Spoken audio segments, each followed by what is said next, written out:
नमस्कार. किमंतु लाईव्हमध्ये आपल्या सर्वांचं मनपूर्वक स्वागत. प्रश्न आणि उत्तरे या मालिकेमध्ये आपला आजचा प्रश्न आहे, बाबासाहेब पुरंदरेंना महाराष्ट्र भूषण पुरस्कार देणं योग्य की अयोग्य? खरं तर हा वादाचा विषय आहे आणि हा वादाचा विषय, व्हिडिओचा विषय बनवण्याचं कारण काय, असा प्रश्न आपल्यापैकी पुष्कळ मित्रांच्या मनात येण्याची शक्यता आहे. तर त्याचं पहिलं कारण हे आहे की नुकतंच वार्धक्याने बाबासाहेब पुरंदरे यांचं निधन झालेलं आहे आणि बरा वाईट कसाही महाराष्ट्राच्या इतिहासावर प्रभाव पाडणारं हे एक व्यक्तिमत्व आहे. काही लोकांच्यासाठी पूजनीय आहे, वंदनीय आहे, काही लोकांसाठी निंदनीय आहे. पण काही असलं तरी महाराष्ट्राचा इतिहास आणि शिवछत्रपतींच्या इतिहासाबद्दल जेव्हा चर्चा होईल तेव्हा बाबासाहेब पुरंदरेंची दखल घेतल्याखेरीज आपल्याला पुढं जाता येणार नाही. अशा प्रकारचं हे एक अनोखं आणि चतुरस्र व्यक्तिमत्व आपल्या महाराष्ट्रामध्ये होऊन गेलेलं आहे. त्याच्यामुळे त्यांच्या निधनानंतर त्यांनी जे कार्य केलं त्याच्यावर टीका पण झाली, त्यांची स्तुती पण झाली. तर त्याची एक मीमांसा करणं गरजेचं आहे. त्यामुळं हा व्हिडिओ बनवण्याचं पहिलं कारण ते आहे. दुसरं कारण, आपल्या महाराष्ट्रामध्ये जर कोणी व्यक्ती स्वतःला इतिहास अभ्यासक म्हणून घेत असेल किंवा शिवाजी महाराजांच्या इतिहासाबद्दल बोलत असेल तर त्या व्यक्तीची परीक्षा पाहण्यासाठी त्याला हमखास 2 प्रश्न विचारले जातात. पहिला प्रश्न म्हणजे बाबासाहेब पुरंदरेंबद्दल तुमचं मत काय, आणि दुसरा प्रश्न म्हणजे बाबासाहेब पुरंदरेंना महाराष्ट्र भूषण पुरस्कार देणं हे योग्य की अयोग्य. हे 2 प्रश्न ज्या इतिहास अभ्यासकाला महाराष्ट्रामध्ये विचारले गेले नसतील तो माणूस इतिहास अभ्यासक नाही आहे किंवा लोकांच्या नजरेमध्ये इतिहास अभ्यासक नाही आहे असं समजायला काही हरकत नाही आहे. मला पण हे 2 प्रश्न लोक नेहमी विचारत असतात. वेळोवेळी मी त्यांची उत्तरं पण देत असतो. पण मी व्हिडिओ बनवायचं कधी त्याचा विचार केला नाही. त्याचं कारण ते व्यक्तिगत पातळीवर विचारले जाणारे प्रश्न होते आत्तापर्यंत. पण आता जेव्हा बाबासाहेब पुरंदरेंचं निधन झालं त्यानंतर या विषयावर व्हिडिओ बनवण्याची मागणी आपल्या यूट्यूब चॅनलच्या काही दर्शक मित्रांकडून होऊ लागली सातत्याने. म्हणून आपण हा प्रश्न आज उपस्थित करत आहोत या व्हिडिओमध्ये किंवा या व्हिडिओचा विषय बनवत आहोत. मुळामध्ये हा प्रश्न लोक विचारतात त्याच्यामागे कारण हे असतं की लोकांना तपासून बघायचं असतं की हा माणूस जो स्वतःला इतिहास अभ्यासक म्हणवतो तो नेमका कुठल्या बाजूचा आहे, आपल्या बाजूचा आहे का विरोधी बाजूचा आहे. माणूस काय उत्तर देतो त्याच्यावरून लोक त्या इतिहास अभ्यासकाला पारखायचा प्रयत्न करत असतात. काही लोकांना मुद्दाम खोडकरपणा करायचं किंवा ट्रोलिंग करायची इच्छा असते, त्या लोकांसाठी हे 2 प्रश्न फारच उपयुक्त आहेत. कुठल्याही माणसाला हे प्रश्न विचारा त्याला ट्रोल करता येतं किंवा त्रास देता येतो. त्यामुळं पण हे प्रश्न जनमानसामध्ये वादाचे विषय झालेले आहेत. दोन्ही बाजूकडचे लोक आपापल्या मतावर ठाम असल्यामुळे नक्की काय आहे हे सर्वसामान्य जनतेला कळणं अवघड होऊन जातं. म्हणून आपण आज हा जो व्हिडिओ बनवत आहोत तो व्हिडिओ एक प्रकारे आपण म्हणू शकतो की बाबासाहेब पुरंदरेंना श्रद्धांजली आणि आदरांजली पण आहे. काही लोकांना ही श्रद्धांजली आदरांजली शब्द वापरलेले आवडणार नाहीत, पण मृत्यूनंतर वैर संपतं हे आपल्या धर्मामध्ये आणि महाराष्ट्रामध्ये पण आपण पाळतो. छत्रपती शिवाजी महाराजांनी पण हा नियम पाळला होता की मृत्यूनंतर वैर संपतं.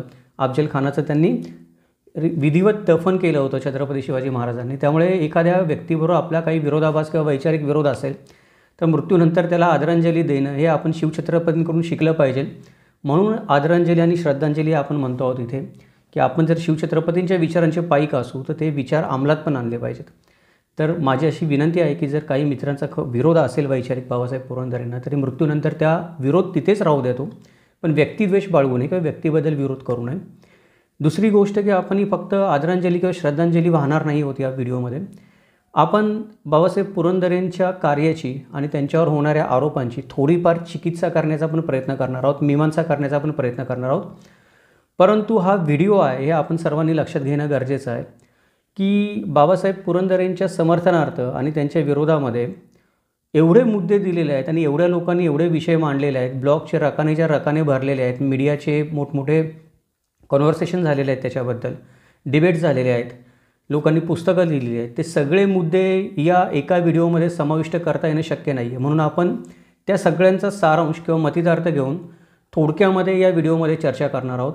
आपण खोलामध्ये जाणार नाही आहोत एखाद्या विषयाच्या, कारण एका व्हिडिओमध्ये एका विषयाच्या खोलात जायचं म्हटलं तर असे 100 व्हिडिओ बनवावे लागतील 100 लोकांची 100 मतं घेण्यासाठी, ते शक्य नाही आहे. म्हणून आपण सारांश रूपाने हा विषय या व्हिडिओमध्ये बोलणार आहोत. तर कृपा करून कोणी हा विषय तुम्ही खोलत का नाही बोलला किंवा हा पुढचा विषय तुम्हाला माहीत नव्हता का, तुम्हाला सांगता येत नाही का, अशा प्रकारचे प्रश्न विचारू नका. ते सगळे विषय मला माहीत आहेत, पण वेळेची एक मर्यादा आहे. त्या वेळेच्या मर्यादेमध्ये विषय मांडायचा आहे, म्हणून आपण जास्त खोलात जाणार नाही आहोत. सर्वात महत्त्वाचा मुद्दा हा आहे की ज्या वेळेला अशा प्रकारचे विषय चर्चेला घेतले जातात त्यावेळेला माणसाच्या अंगी चर्चा करण्याच्या काही पात्रता असणं गरजेचं आहे. कारण जर त्या पात्रता नसतील तर या विषयावर चर्चाच होऊ शकत नाही, फक्त वादविवाद होतात. चर्चा आणि वादविवाद हे दोन वेगळे विषय आहेत. वादविवाद झाले की भांडणं होतात, दोन्ही बाजू आपापला मुद्दा सोडायला तयार होत नाहीत, दोन्ही बाजू आपापला मुद्दा लावून धरतात, मुद्द्यावरून गोष्ट गुद्द्यांवर येते आणि पुढे समाजामध्ये दुफळी माजते. त्यामुळे जर या अशा काही संवेदनशील विषयावर चर्चा करायची असेल तर सगळ्यात पहिल्यांदा आपल्या अंगामध्ये जी पात्रता असायला हवी किंवा जी आपली एक मानसिकता असायला हवी, ती मानसिकता ही असायला पाहिजे की विचारांची लढाई ही नेहमी विचारांनीच लढली गेली पाहिजे. काही मित्रांना आता मगाशी मी म्हटलं तसं की बाबासाहेब पुरंदरेंचा आदरार्थी उल्लेख केल्याबद्दल राग येईल, नक्कीच मला माहीत आहे. पण वैचारिक मतभेद राखताना किंवा वैचारिक मतभेद हे आपल्या जागेत, काही मुद्दे मला पण पटत नाहीत किंवा काही गोष्टी मला पण पुराव्यानिशी किंवा तर्काने चुकीच्या वाटतात, पण याचा अर्थ असा नाही की मी व्यक्तिद्वेष करावं. वैचारिक मतभेद मांडताना आपण नेहमी समोरच्या व्यक्तीचा आदर ठेवला पाहिजे आणि आदर ठेवून बोललं पाहिजे.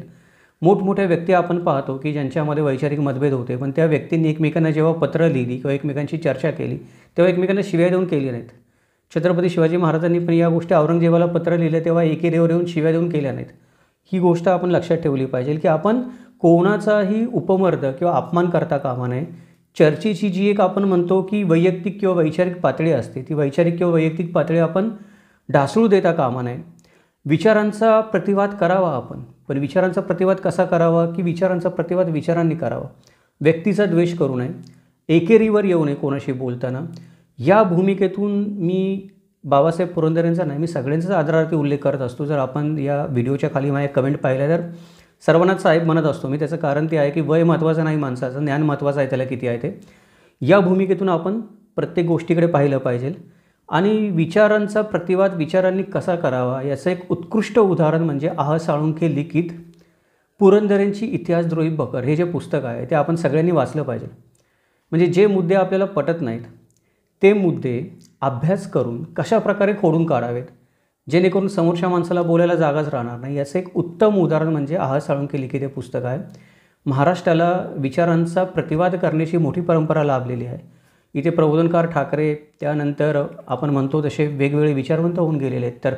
तरखडकर असतील, आगरकर असतील, रानडे असतील, लोकमान्य टिळक असतील, अजून आपण नावं घेऊ शकतो पुष्कळ लोकांची की या लोकांनी आसूरच ओढलेले आहेत समोरच्या माणसावर, पण ते आसूर ओढताना त्या व्यक्तीचा द्वेष केलेला नाही. आणि शिवाजी महाराजांची पण ही शिकवण आहे की शिवाजी महाराजांनी लिहिलेलं कुठलंही पत्र बघा तुम्ही, शत्रूला लिहिलेले असेल किंवा अजून कोणाला लिहिलेलं असेल, त्याच्यामध्ये त्या व्यक्तीचा द्वेष कुठेही आढळून येत नाही. आपण ही गोष्ट काय केली पाहिजे, शिकली पाहिजे. दुसरी गोष्ट आहे की इतिहासाकडे पाहण्याचा आपला दृष्टिकोन कसा असला पाहिजे. ज्यावेळेला अशा प्रकारचे संवेदनशील मुद्दे येतात त्यावेळेला आपल्या इतिहासाकडे पाहण्याचा जो दृष्टिकोन असतो तो आपण निकोप ठेवला पाहिजे. म्हणजे अभिजन आणि बहुजन यांच्या दृष्टिकोनातून आपण या इतिहासाकडे बघू नये की अभिजन आणि बहुजनांची लढाई आपल्या देशातच नाही जगभरात सगळीकडे चालू आहे. तर आपण कुठल्या भूमिकेतून पाहतो त्याच्यावर अवलंबून आहे. पण जेव्हा एखादा सत्य आपल्याला समजावं असं वाटत असेल तेव्हा अभिजन किंवा बहुजनांच्या दृष्टिकोनातून आपण ते पाहू नये. राजकीय किंवा सामाजिक अंगाने आपण या विषयांकडे पाहू नये. धर्म, जात, पंथ, देश, संघटना यांचे जे काही आदर्श असतील किंवा प्रेरणा असतील त्याच्या चष्म्यातून या विषयांकडे पाहू नये. वैयक्तिक राग, लोभ, द्वेषातून या विषयांकडे पाहू नये. अहंकार, दुराभिमान किंवा भावनिकतेने पण आपण या विषयांकडे पाहू नये. त्याच्यामुळे काय होतं की सत्य आपल्यापासून लांब लांब जात राहतं आणि आपल्या सर्वांनाच त्या गोष्टीचा नंतर त्रास होतो, समाजाला पण त्रास होतो. त्यामुळे या विषयाकडे जर आपल्याला पाहायचं असेल तर फक्त आणि फक्त ऐतिहासिक संदर्भ आणि पुराव्यांच्या दृष्टीने पाहावं. ते ऐतिहासिक संदर्भ आणि पुरावे सापडल्यानंतर पण कोणताही व्यक्तिद्वेष न करता आपल्या मतावर ठाम राहून समोरच्या व्यक्तीचा आदर ठेवून ते मुद्दे खोडून काढण्यासाठी दुसरे पुरावे शोधावेत. जर आपल्याला तो एखादा मुद्दा चुकीचा वाटत असेल तर अभ्यास करावा आणि मग तो विषय मांडावा. इथे नेहमी मी म्हणतो आहे की व्यक्तिद्वेषाचा त्याग करावा. त्याचं कारण हे आहे की या व्यक्तिद्वेषामुळेच आज आपण आंधळे झालेलो आहोत. व्यक्तिद्वेषामुळे आपल्याला इतिहास समजेनासा होतो. आपण त्या व्यक्तीला टार्गेट करत राहतो, त्या व्यक्तीवर टीका करत राहतो. ती व्यक्ती जे काही म्हणते ते मुद्दा खोडून काढण्यासाठी आपण अभ्यासच करत नाही. एखादी व्यक्ती जर आपल्यापेक्षा वेगळं मत मांडत असेल तर आपण नेहमी काय केलं पाहिजे की या गोष्टीचं भान ठेवलं पाहिजे की वेगळं मत मांडणारी व्यक्ती पण या महाराष्ट्रामधलीच आहे. ती काय अरबस्थानातून किंवा सायबेरियातून आलेली नाही आहे. भले ती माझं मत मांडत नसेल किंवा माझ्या विचाराने छत्रपती शिवाजी महाराजांकडे किंवा महाराष्ट्राच्या इतिहासाकडे पाहत नसेल, पण त्या व्यक्तीचं जे मूळ रूप आहे किंवा त्या व्यक्तीचं जे मूळ स्थान आहे ते इथलंच आहे ना. ती व्यक्ती आपल्या महाराष्ट्रातलीच आहे, आपलीच आहे. या विचाराने आपण त्या व्यक्तीकडे पाहिलं पाहिजे. थोडीशी सोशिकता आणि सहिष्णुता आपण स्वतःमध्ये वाढवली पाहिजे. शिवछत्रपतींनी पण मी म्हटलं की चुकीच्या विचार पद्धतींचा विरोध केला, पण तो चुकीचा मार्ग पत्करला तर त्याला शिक्षा पण केली. म्हणजे शिवछत्रपतींनी औरंगजेबाला पत्र लिहून जिजिया कर लावण्याचा विरोध केला, पण ते पत्र लिहिण्याची त्यांची जी पद्धत आहे ती खरोखर वाखाणण्याजोगी आहे. त्याच्यानंतर ज्या लोकांनी चुकीचा मार्ग पत्करला, चुका केल्या, त्या लोकांना शिवछत्रपतींनी शिक्षा देखील केली वेळोवेळी. पण या लोकांना शिवछत्रपतींनी नंतर माफ देखील केलं. म्हणजे नेताजी पालकरांचं मोठं उदाहरण आहे की नेताजी पालकरांना शिवछत्रपतींनी माफ करून परत स्वधर्मात घेऊन स्वतःची मुलगी देखील दिली. म्हणजे जिथे चूक घडली तिथे शिक्षा केली, तिथे कठोरता अवलंबली जी राजाला गरजेची आहे ती, पण मृदुता जी मनामध्ये आहे एखाद्या व्यक्तीबद्दल ती त्यांनी कधी सोडली नाही शिवछत्रपतींनी. त्यांनी देखील कुठल्याही व्यक्तीचा कधी द्वेष केला नाही, हे आपण शिकलं पाहिजे. आपण नेहमी म्हणतो की महाराजांनी 18 पगड जातीची माणसं गोळा केली आणि स्वराज्य उभं केलं. तर 18 पगड जातीची माणसं नुसतीच गोळा होत नसतात. ते 18 पगड जातीची माणसं गोळा झाली की त्यांच्याबरोबर त्यांच्या 18 पगड विचार पण येतात. शिवछत्रपतींनी ह्या 18 पगड जातीच्या माणसांचे 18 पगड विचार एकत्र घेऊन त्यांना स्वराज्याच्या एका दोऱ्यामध्ये ओवून चांगल्या कार्यासाठी प्रवृत्त केलं.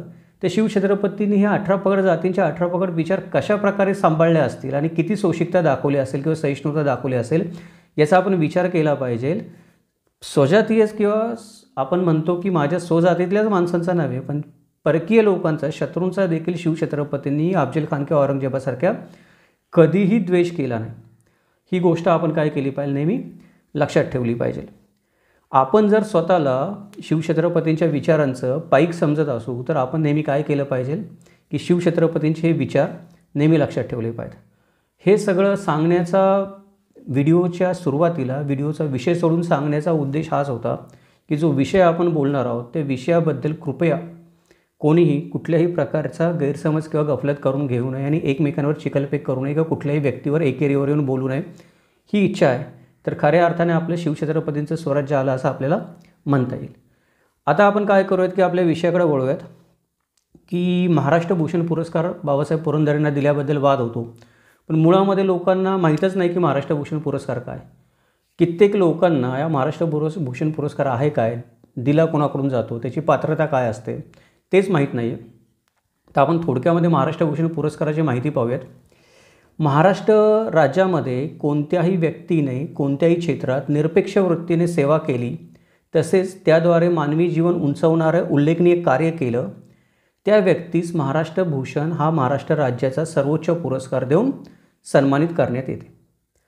आता पुरस्कारासाठी या पात्रता काय आहेत? या पुरस्कारासाठी सर्वात पहिली पात्रता ही आहे की संबंधित व्यक्तीने त्याच्या क्षेत्रामध्ये 20 वर्ष सातत्याने सेवाभावी वृत्तीने तसेच वैशिष्ट्यपूर्ण व उल्लेखनीय कार्य केलेले असावे. म्हणजे ती व्यक्ती 20 वर्ष कुठल्या नाही कुठल्या तरी कार्यामध्ये मग्न असली पाहिजे किंवा तिच्या हातून ते कार्य झालेलं असलं पाहिजे.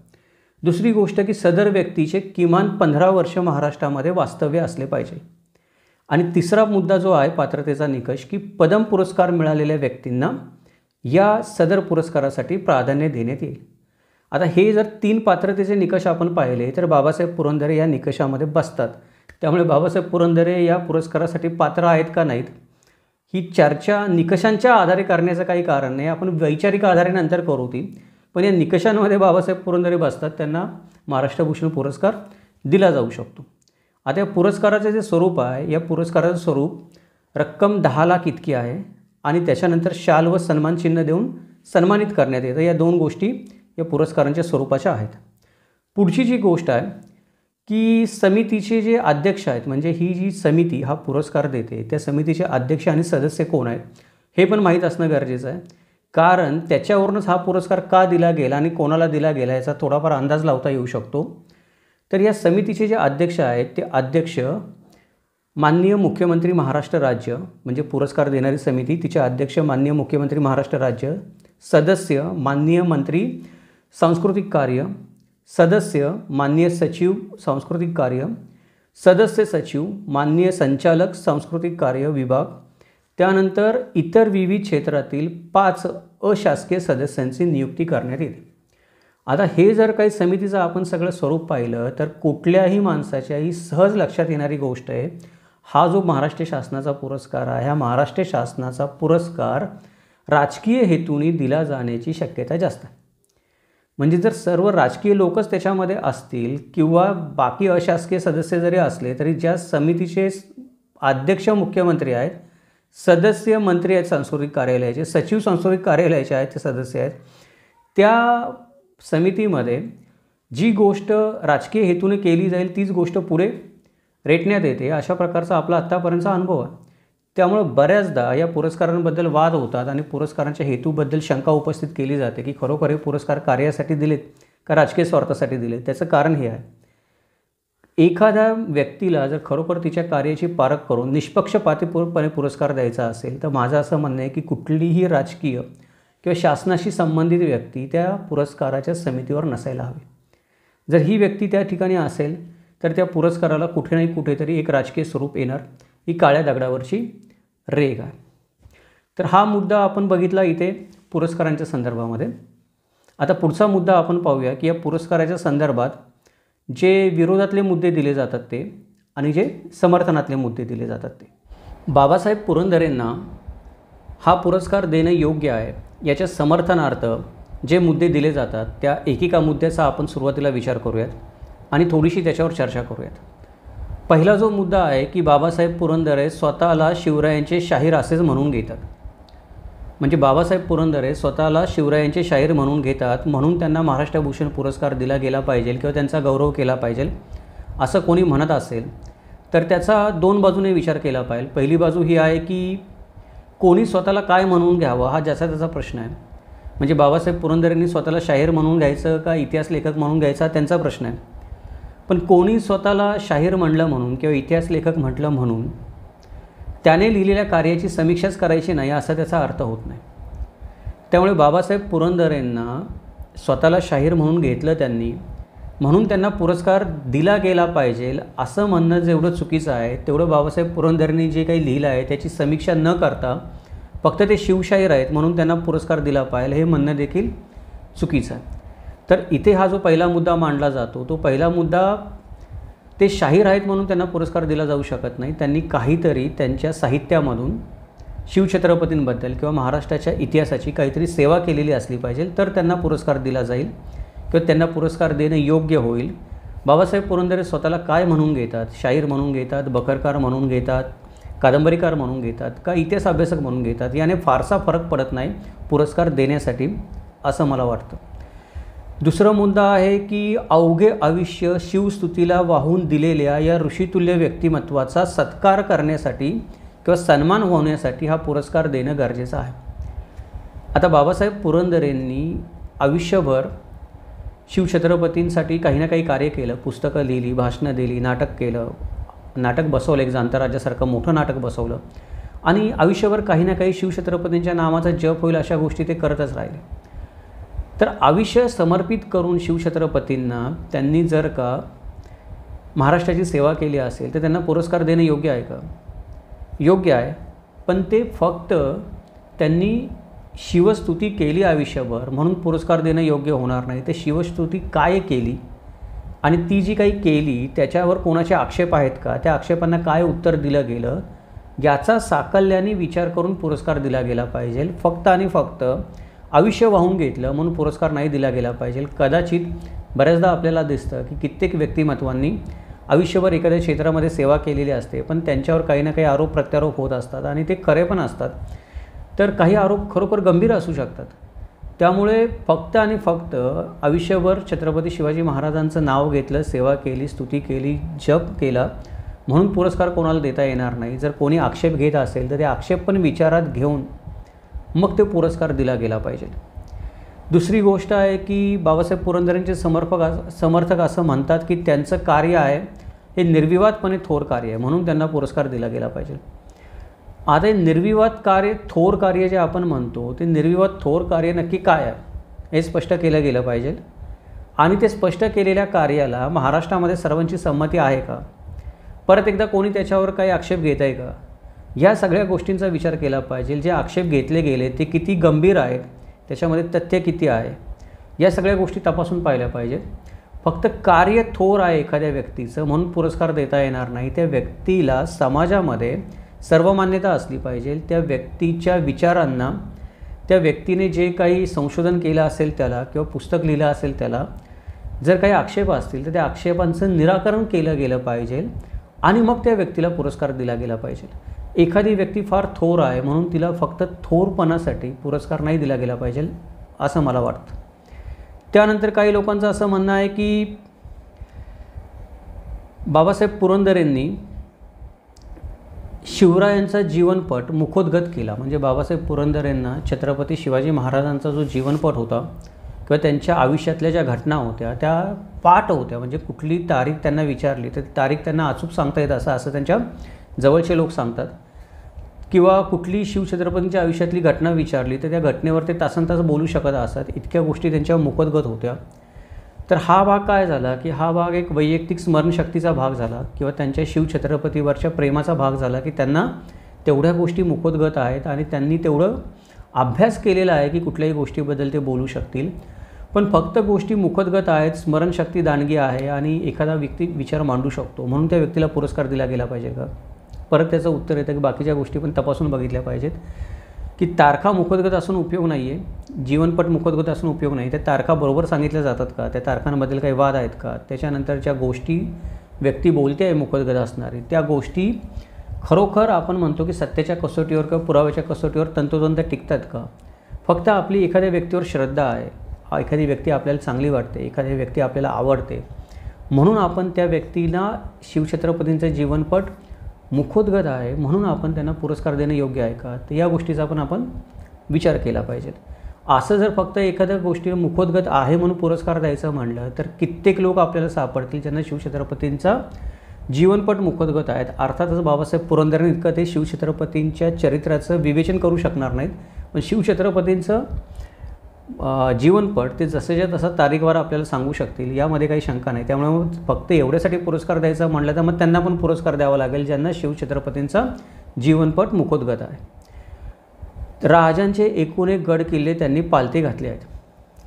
आता छत्रपती शिवाजी महाराजांचे एकूण एक गड किल्ले त्यांनी पालथे घातले आहेत याच्याबद्दल आपण खरं तर त्यांचं ऋणी राहिलं पाहिजे. कारण गड किल्ल्यांची आवड ही नंतरच्या काळामध्येच महाराष्ट्रामध्ये निर्माण झाली. संशोधकांची एक फळी नंतरच्या काळामध्येच महाराष्ट्रामध्ये निर्माण झाली. याच्या आधी इंग्रजांनी सर्व गड किल्ले पाडून टाकले होते, लोकांचं त्याच्याबद्दलचं औत्सुक्य संपलं होतं. त्यामुळे जर बाबासाहेब पुरंदरेंनी सर्व गड किल्ले पालथे घातले असतील, ते बघितले असतील, त्यांच्या इतिहास लेखनासाठी बघितले असतील, त्यांच्या संशोधनासाठी बघितले असतील, त्यांच्या शिवाजी महाराजांच्या वरच्या प्रेमापोटी त्यांनी ते बघितले असतील आणि गड किल्ल्यांबद्दल त्यांना जिव्हाळा वाटत असेल तर खरोखर ते प्रशंसेला आणि अभिनंदनाला पात्र आहेत आणि वंदनीय पण आहेत. जी कुठली व्यक्ती शिवछत्रपतींच्या प्रेमाखातर गड किल्ले पालथे घालत असेल, मग ती ट्रेकिंगला जात असेल, नाहीतर फिरायला जात असेल, नाहीतर राहायला जात असेल, संशोधनासाठी जात असेल, काही सोहळा साजरा करायला जात असेल, पण जात असेल तर ती व्यक्ती वंदनीय आणि प्रशंसेच मानली पाहिजे आपण आपल्या समाजामध्ये. त्यामुळे हा विषय जो आहे की त्यांनी गड किल्ले पालथे घातले असतील तर त्यांना प्रशंसा केली पाहिजे, वंदन केलं पाहिजे. पण मग गड किल्ले पालथे घालणारे बाकीचे पण हजारो लोक आहेत, कितीतरी ट्रेकर्स असे आहेत की जे रात्रंदिवस सगळे गड किल्ले पालथे घालतात. गड किल्ले पालथे घातले शिवाजी महाराजांच्या श्रद्धेपोटी म्हणून जर बाबासाहेबांना पुरस्कार द्यायचं म्हटलं तर मग बाकीच्या लोकांना पण द्यायला लागेल त्या कसोटीने. हजारोनी लोक तयार होतील आपल्या इथे, सापडतील आपल्याला की जे गड किल्ले पालथे घातले. त्यामुळे या कसोटीवर पुरस्कार दिला जाऊ शकणार नाही. हजारो लोकांनी त्यांची पुस्तके, व्याख्याने, जाणता राजा हे नाटक पाहिले आहे आणि त्या सगळ्या गोष्टींवर भरभरून प्रेम केले. ही गोष्ट तर 100% खरी आहे की बाबासाहेब पुरंदरेंनी लिहिलेलं पुस्तक शिवछत्रपती, राजा शिवछत्रपती, त्यांनी दिलेली व्याख्यानं, त्यांनी सादर केलेलं नाटक याच्यावर महाराष्ट्रातल्या जनतेने भरभरून प्रेम केलेलं आहे. त्याच्यामध्ये बाबासाहेब पुरंदरेंची आपण म्हणतो ती शिवछत्रपतींवरचं प्रेम, त्यांची लेखनशैली, त्यांचं असणारी ओघवती भाषाशैली आणि शिवछत्रपतींना जनमानसापर्यंत पोहोचवण्याचा त्यांचा अट्टहास आणि धडपड हे सामील आहे. त्याच्यामुळे जी प्रामाणिकपणे त्यांनी धडपड केली शिवछत्रपतींना लोकांपर्यंत या ना त्या स्वरूपामध्ये पोहोचवण्याची, त्याला लोकांनी काय केलेलं आहे की भरभरून प्रतिसाद दिलेला आहे. महाराष्ट्रामध्ये जनतेने भरभरून प्रतिसाद दिला आहे, त्यांच्यावर भरभरून प्रेम केलेलं आहे. पण जनतेने प्रेम करणं वेगळं आणि इतिहासामध्ये जे काही लिहितो आपण त्या इतिहासाची समीक्षा करणं वेगळं. त्यामुळे बाबासाहेबांच्या हेतूबद्दल काही शंका नाही. शिवछत्रपती जनमानसात पोचावेत म्हणूनच त्यांनी या सगळ्या गोष्टी केलेल्या आहेत. परंतु इतिहासकाराच्या नजरेतून, समीक्षकाच्या नजरेतून पण त्यांनी जे काही लिहिलं आहे पुस्तकामध्ये, जे काही संवाद असतील नाटकामध्ये, जे काही बोललं गेलं असेल व्याख्यानामध्ये, ते पुराव्याला धरून आहे का नाही, ते तर्काला धरून आहे का नाही, याची पण चर्चा होणं गरजेचं आहे. ती चर्चा झाल्यानंतर मग जर पुरस्कार दिला गेला तर शक्यतो कुठले वाद होणार नाहीत त्या गोष्टीवर. सर्वांचं एकमत असेल की जे लिहिलं गेलं आहे, बोललं गेलं आहे ते विषयाला धरून आहे, सत्याचा विपर्यास करून नाही आहे, पुराव्यांमध्ये कुठलीही निसंदिग्धता नाही आहे त्याच्यामध्ये किंवा संदिग्धता नाही आहे त्याच्यामध्ये. अशा प्रकारे जर याच्या गोष्टीची शहानिशा केली आणि मग पुरस्कार दिला तर मग ते योग्य होईल. फक्त लोक प्रेम करतात म्हणून आपण पुरस्कार देऊ शकत नाही. तसं तर मग आपण म्हणायचं म्हटलं तर लोक भरपूर राजकारण्यांवर पण प्रेम करतात, मग त्या सगळ्यांना पण महाराष्ट्र भूषण पुरस्कार दिला पाहिजे. आणि दुर्दैवाने आपल्या भारतामध्ये किंवा महाराष्ट्र देशामध्ये ही गोष्ट खरी आहे की बाबासाहेब पुरंदरेंनी किमान शिवछत्रपतींविषयी काही ना काही केलं आणि आलोट गर्दी जमली आणि लोकांनी प्रतिसाद दिला. पण आपल्या देशामध्ये कुणी राजकारणी काहीतरी विधान करतो आणि त्याला बाबासाहेब पुरंदरेंच्यापेक्षा जास्त गर्दी जमते त्याच्या कुठल्याही कार्यक्रमाला. ही पण आपल्या देशातली वस्तुस्थिती आहे. त्याच्यामुळे फक्त गर्दी जमते, लोक प्रेम करतात म्हणून पुरस्कार देणं कितपत योग्य आहे याच्यावर पण विचार केला गेला पाहिजे. हा पुरस्कार योग्य व्यक्तीस मिळत आहे असा एक पुढचा मुद्दा लोक मांडतात. आता योग्य व्यक्तीची व्याख्या कोण करणार, की व्यक्ती योग्य आहे तर ही याची व्याख्या कोण करणार. योग्य व्यक्तीची व्याख्या प्रत्येक माणसानुरूप, त्याच्या अभ्यासानुरूप वेगळी वेगळी असू शकते. एखादी व्यक्ती एखाद्या व्यक्तीसाठी योग्य गुरु असू शकते, तीच व्यक्ती एखाद्या व्यक्तीसाठी अयोग्य गुरु असू शकते. याच्यामध्ये आपण अर्जुन, एकलव्य आणि द्रोणाचार्याचं उदाहरण घेऊ शकतो की अर्जुनासाठी द्रोणाचार्य योग्य गुरु आहेत पण एकलव्यासाठी ते अयोग्य गुरु आहेत. म्हणजे ह्या ज्या गोष्टी आहेत या गोष्टी प्रत्येक माणसानुरूप किंवा विचारानुरूप, अभ्यासानुरूप बदलतात. त्यामुळे योग्य व्यक्तीस पुरस्कार दिला गेला पाहिजे असं जर काही लोकांना वाटत असेल तर हे अयोग्य व्यक्तीला पुरस्कार दिला जातो असं पण काही लोकांना वाटू शकतं. त्यांच्या बोलण्यामध्ये पण तथ्य असू शकतं. त्यामुळे फक्त आणि फक्त काही लोकांना असं वाटतं की योग्य व्यक्तीला पुरस्कार दिला गेला आहे म्हणून पुरस्कार शासन देऊ शकत नाही. या मुद्द्यावर पुरस्कार दिला गेला जाऊ शकत नाही. पुढचे काही मुद्दे लोक मांडतात की 3-4 वेळा माननीय शरद पवार साहेबांनी स्वहस्ते बाबासाहेब पुरंदरेंचा सत्कार केला आणि 2013मध्ये त्यांना डी.लिटची पदवी देखील दिली. म्हणजे याचा अर्थ लोक असा घेतात की माननीय शरद पवार साहेबांनी एक प्रकारे शिक्कामोर्तब केलेला आहे की बाबासाहेब पुरंदरे जे आहेत ते योग्य व्यक्ती आहेत पुरस्कारासाठी. तर आता माननीय शरद पवार साहेबांबद्दल काही बोलायचं म्हटलं तर ते अवघड काम आहे, कारण पूर्णपणे राजकारणामध्ये मुरलेलं मुरब्बी व्यक्तिमत्व आहे ते. आज ते काय बोलतील आणि उद्या काय करतील, परवा कोणाबरोबर असतील आणि चौथ्या दिवशी परत काय बोलतील याचा काही ठाव ठिकाणा किंवा मागमूस किंवा मागोवा किंवा अंदाज महाराष्ट्राला आज तागायत लागलेला नाही. म्हणजे जर फक्त आणि फक्त शरद पवार साहेबांनी सत्कार केला म्हणून किंवा शरद पवार साहेबांनी डी.लिट पदवी दिली म्हणून, त्यांच्या हस्ते डी.लिट पदवी दिली म्हणून जर एखाद्या व्यक्तीला पुरस्कार द्यायचा म्हणलं तर माननीय शरद पवार साहेब कित्येक आपण म्हणतो की विवादास्पद व्यक्तींबरोबर पण राहिलेले आहेत आणि त्या विवादास्पद व्यक्तींबरोबर पण त्यांनी पत्रकार परिषदा घेऊन चांगली विधानं केलेली आहेत. मग शरद पवार साहेब बोलतात म्हणून पुरस्कार द्यायचा म्हणलं तर त्या व्यक्तींना पण आपल्याला महाराष्ट्र भूषण पुरस्कार द्यावा लागेल. त्यामुळे शरद पवार साहेबांनी स्तुती केली 3-4 वेळा आणि त्यांच्या हस्ते डी.लिट पुरस्कार मिळाला म्हणून ही पुरस्कारासाठी काय होऊ शकत नाही, कसोटी होऊ शकत नाही किंवा पात्रता होऊ शकत नाही. काही लोक असं म्हणतात की काही लोक फक्त जातीची पोपटपंची करतायत. म्हणजे माननीय आपण म्हणू शकतो की बाबासाहेब पुरंदरे हे ब्राह्मण जातीचे आहेत, त्यामुळं ब्राह्मण जातीला विरोध करायचा म्हणून, पुरंदरे हे जातीने ब्राह्मण आहेत म्हणून त्यांना महाराष्ट्र भूषण पुरस्कार देऊ देत नाही आहेत. ब्राह्मण जातीच्या माणसाला महाराष्ट्र भूषण पुरस्कार मिळू नये असा थोडासा त्याच्यामधून बोलण्याचा एक उल्लेख निघतो. पण आता मी तुम्हाला इथे काही महाराष्ट्र भूषण पुरस्कार प्राप्त व्यक्तींची एक यादी आहे, ती यादी मी तुम्हाला दाखवतो बोलून. त्याच्यामध्ये किती ब्राह्मण व्यक्ती आहेत पहा. म्हणजे 1996 पु ल देशपांडेंना साहित्यासाठी पुरस्कार मिळाला, 1997 लता मंगेशकरांना कला संगीत याच्यासाठी पुरस्कार मिळाला, 1999 विजय भटकरांना विज्ञानासाठी पुरस्कार मिळाला, 2001मध्ये सचिन तेंडुलकरला क्रीडा क्षेत्रासाठी महाराष्ट्र भूषण पुरस्कार मिळाला, 2002मध्ये भीमसेन जोशींना कला आणि संगीतासाठी हा पुरस्कार देण्यात आला, 2003ला अभय व राणी बंग यांना आरोग्य सेवेसाठी हा पुरस्कार देण्यात आला. त्याच्यानंतर 2004मध्ये बाबा आमटेंना समाजसेवेसाठी हा पुरस्कार देण्यात आला, 2005मध्ये रघुनाथ माशेलकरांना विज्ञान क्षेत्रातील कार्यासाठी हा पुरस्कार देण्यात आला, 2006ला रतन टाटांना उद्योग क्षेत्रासाठी पुरस्कार देण्यात आला. 2007ला रा. कृ. पाटील यांना समाजसेवेसाठी हा पुरस्कार देण्यात आला. 2008ला नानासाहेब धर्माधिकारी यांना समाजसेवा क्षेत्रासाठी पुरस्कार देण्यात आला. 2008ला मंगेश पाडगावकर यांना साहित्यासाठी देण्यात आला. 2009ला सुलोचना लाटकर यांना कला आणि सिनेमा क्षेत्रातल्या योगदानासाठी देण्यात आला. 2010ला जयंत नारळीकर यांना विज्ञान या क्षेत्रामध्ये योगदानासाठी देण्यात आला. आणि 2011ला अनिल काकोडकर यांना विज्ञान क्षेत्रातील योगदानासाठी महाराष्ट्र भूषण पुरस्कार देण्यात आला. याचा अर्थ असा आहे की ही जी आता मी नावं वाचली, मला कोणाच्या जातीमध्ये जायचं नाही, पण तुम्हीच ठरवा की एखाद्याची जात ब्राह्मण आहे म्हणून जर त्याला महाराष्ट्र पुरस्कार नाकारला जात असेल तर या यादीमध्ये किती ब्राह्मण लोक आहेत. त्यामुळे या आरोपामध्ये काही तथ्य नाही आहे की उगाच बाबासाहेब पुरंदरे ब्राह्मण आहेत म्हणून त्यांना पुरस्कार देण्यासाठी लोक विरोध करत आहेत. कित्येक महाराष्ट्र भूषण पुरस्कार मिळालेल्या व्यक्तींचं आपण पाहिलं तर आपल्याला ते ब्राह्मण समाजाचे आढळून येऊ शकतात त्याच्यामध्ये. त्यामुळे हा मुद्दाच इथे निकालात निघतो, ही पुरस्कारांची यादी बघितल्यानंतर. तर हे आपण काय बघितले की काही पुरस्काराच्या समर्थनार्थ दिले जाणारे मुद्दे बघितले की या मुद्द्यांमध्ये आपल्या लक्षात येतं की फक्त हे मुद्दे मांडलेत म्हणून पुरस्कार दिला जाऊ शकत नाही. त्या मुद्द्यांची काही ना काही शहानिशा केली पाहिजे, पुराव्यांची चौकशी केली पाहिजे. ज्या मुद्द्यांवर आक्षेप असेल ते आक्षेपांचं निराकरण केलं पाहिजे आणि मग ते मुद्दे एकत्रित करून पुरस्कार दिला जाऊ शकतो. फक्त आणि फक्त मुद्दे मांडलेत म्हणून पुरस्कार दिला जाऊ शकत नाही. कोणताही शासन मान्य पुरस्कार म्हणतो आहे मी, व्यक्तिगत कोणाला द्यायचा असेल त्याची संस्था काढली त्याने, त्याचं प्रेम आहे, तो कोणालाही पुरस्कार देऊ शकतो.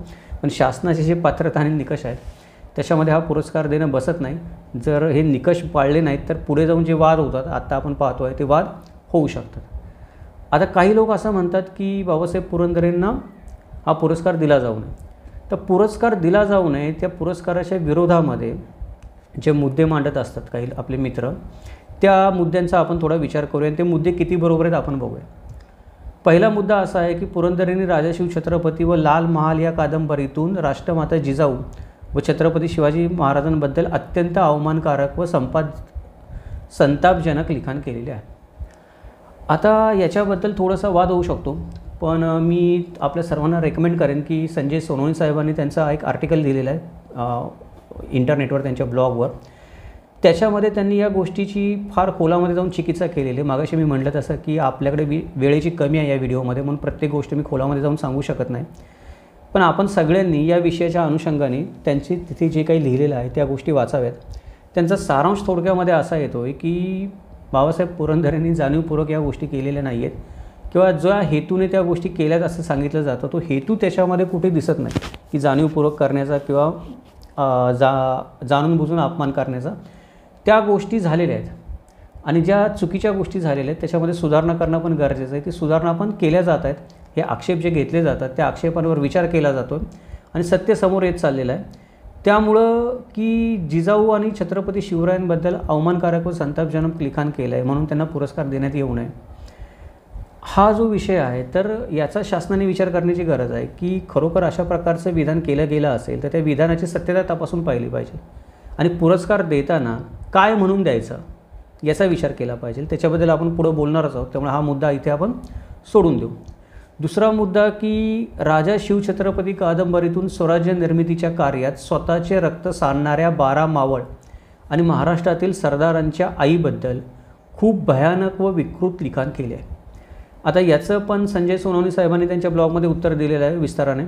आणि आह साळुंके साहेबांचं पुरंदरेंची इतिहासद्रोही बकर हे पुस्तक वाचायचं असं मी तुम्हाला सगळ्यांना सांगेन. त्याचं कारण आहे की हे मुद्दे त्याच्यामध्ये फार विस्ताराने मांडलेले आहेत सविस्तरपणे. थोडक्यात सांगायचं म्हणलं तर आक्षेपार्ह विधान काही ठिकाणी केलं गेलेलं होतं जुन्या आवृत्तींमध्ये, नवीन आवृत्तींमध्ये ते सुधारण्यात आलेलं आहे, ते आक्षेपार्ह विधान काढून टाकण्यात आलेले आहेत. पण ज्या पद्धतीने लिहिलं गेलं आहे की भयानक व विकृत लिखाण केलं गेलेलं आहे ते तेवढ्या प्रमाणात केलेलं नाही. आक्षेपार्ह लिखाण आपण म्हणू शकतो. सुधारणा पण करण्यात आलेल्या आहेत. ज्या सुधारणा झालेल्या नाही आहेत त्याच्याबद्दल सातत्याने समाजामध्ये बोललंच जातं आहे की या गोष्टी आक्षेपार्ह आहेत आणि चर्चा चालूच आहे. त्याच्यामुळे आक्षेपार्ह आणि विकृत लिखाण, आक्षेपार्ह लिखाण केलेलं असेल तर आक्षेपार्ह लिखाण केलं आहे म्हणून एखाद्या व्यक्तीला पुरस्कार नाकारला जाऊ शकतो का? किंवा एखाद्या कादंबरीकाराने काही लिहिलं असेल तर ते चुकीचं सिद्ध झालं तर चुकीचं सिद्ध झाल्यानंतर पण त्या कादंबरीकाराला तो पुरस्कार दिला गेला पाहिजे का, याच्यावर विचार करण्याची गरज आहे शासनाने. किंवा जी कुठली व्यक्ती पुरस्कार देत असेल संस्था त्यांनी या प्रश्नाचा विचार करण्याची गरज आहे. पण इथे तरी असं दिसतं आहे की आक्षेपार्ह लिखाण बऱ्याच बादल यांच्याबद्दल केलं गेलं होतं काही जुन्या आवृत्तींमध्ये. ते आह साळुंखेंनी सिद्ध पण केलेलं आहे त्यांच्या पुस्तकामध्ये, त्यांनी व्यवस्थित पुराव्यानिशी उदाहरण दिलं मी. असे बरेच आक्षेपार्ह विधानं होती मराठा समाजाबद्दल त्याच्यामध्ये की जी होऊन गेली होती का जाणीवपूर्वक केली होती कळायला मार्ग नाही, पण ती होती त्याच्यामध्ये. पण ती नंतरच्या आवृत्त्यांमध्ये सुधारण्यात आलेली होती आणि अजूनही त्याच्याबद्दल कुठे काही असेल तर ते त्याच्याबद्दल चर्चा चालूच आहे. त्यामुळे हा जो मुद्दा आहे हा मुद्दा पुरस्काराला विरोध करण्यासाठी मुद्दा होऊ शकतो का नाही याच्याबद्दल अजून चर्चा होणं गरजेचं आहे. मला वाटतं की जर सुधारणा केल्या असतील पुस्तकामध्ये तर हा मुद्दा होऊ शकत नाही. पुस्तकामध्ये सुधारणा केलेल्या नसतील तर आह साळुंखेंनी जे काही पुस्तक लिहिले आहे ते वाचून आपण त्याचा प्रतिवाद करूच शकतो. आणि एक लेखक म्हणून किंवा एक इतिहास संशोधक म्हणून आपण विचारांची लढाई विचारांनी लढू शकतो. पुरस्काराचा आणि याचा फारसा काही संबंध येईल असं मला वाटत नाही. पुरस्कार देण्या घेण्याचा ही विचारांची लढाई आहे.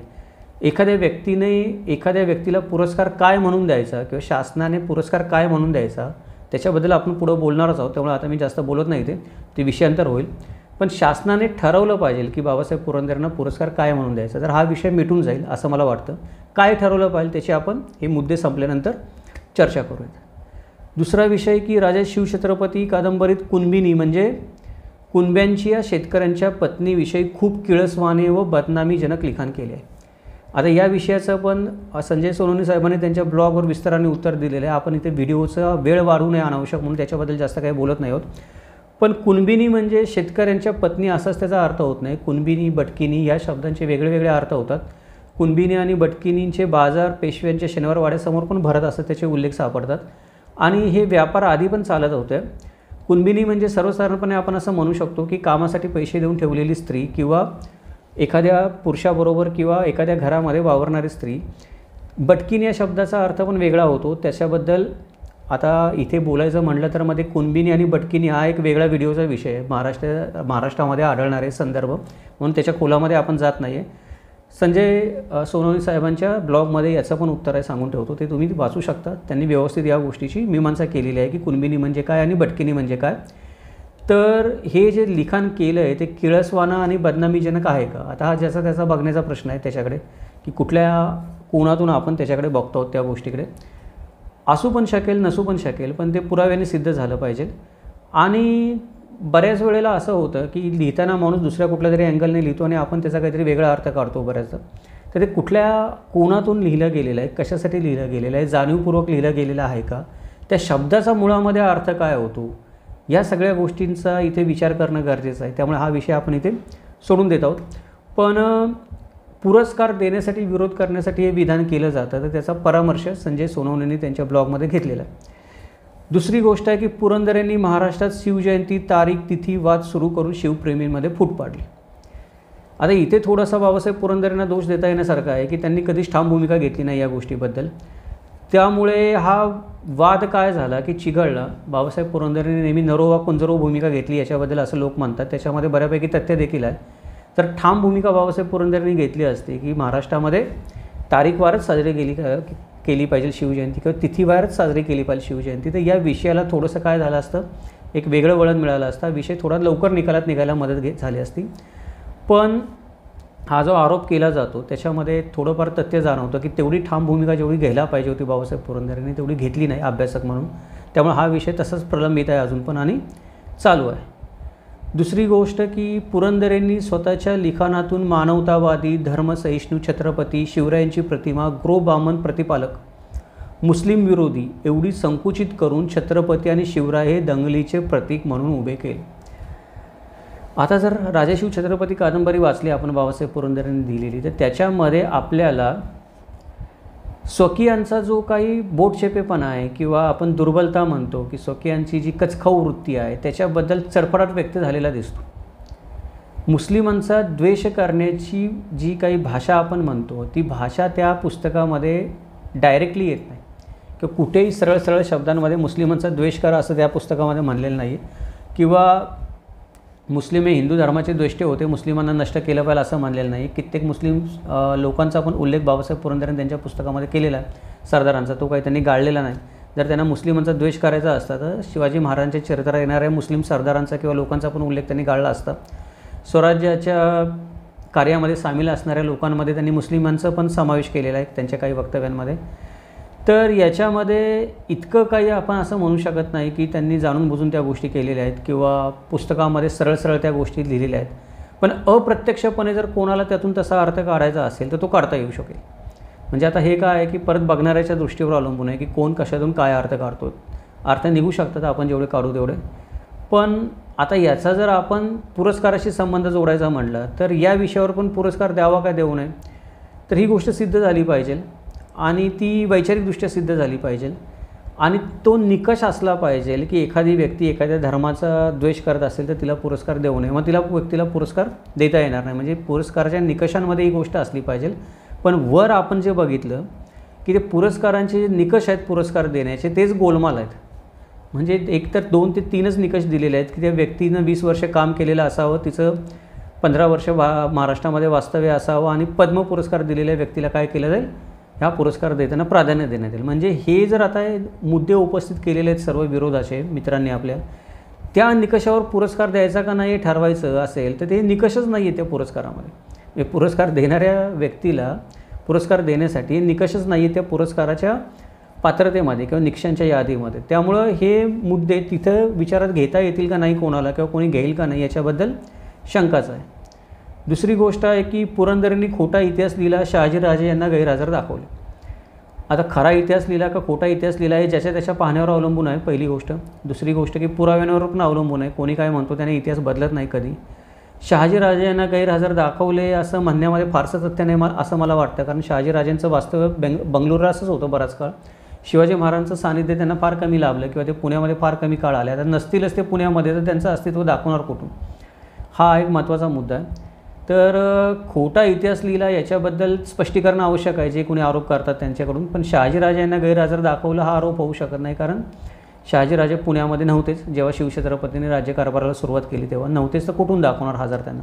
बाबासाहेब पुरंदरेंची सारवासारव करतो किंवा बाजू घेतो असं नाही, पण काही गोष्टी तर्काने आपल्याला सहज कळून येण्यासारख्या असतात.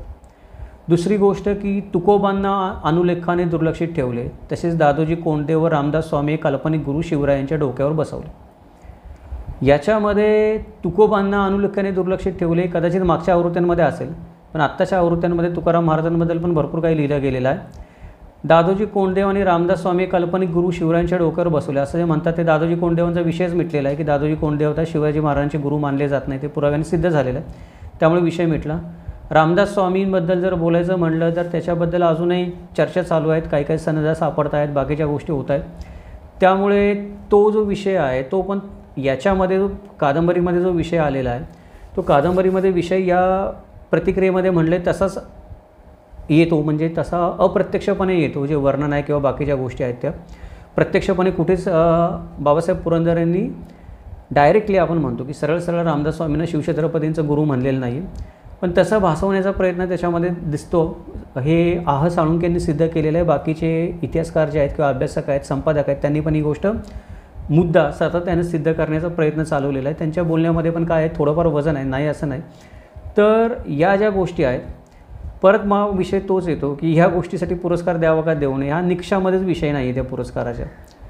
दुसरी गोष्ट की 2003मध्ये आलेल्या जेम्स लेन लिखित पुस्तकाची पार्श्वभूमी तयार करण्याचे, त्या पुस्तकाचे महाराष्ट्रात वितरण करण्याचे, त्या पुस्तकाचा प्रचार करण्याचे काम पुरंदरे आणि त्यांच्या पुरंदरे प्रकाशनांनी केले.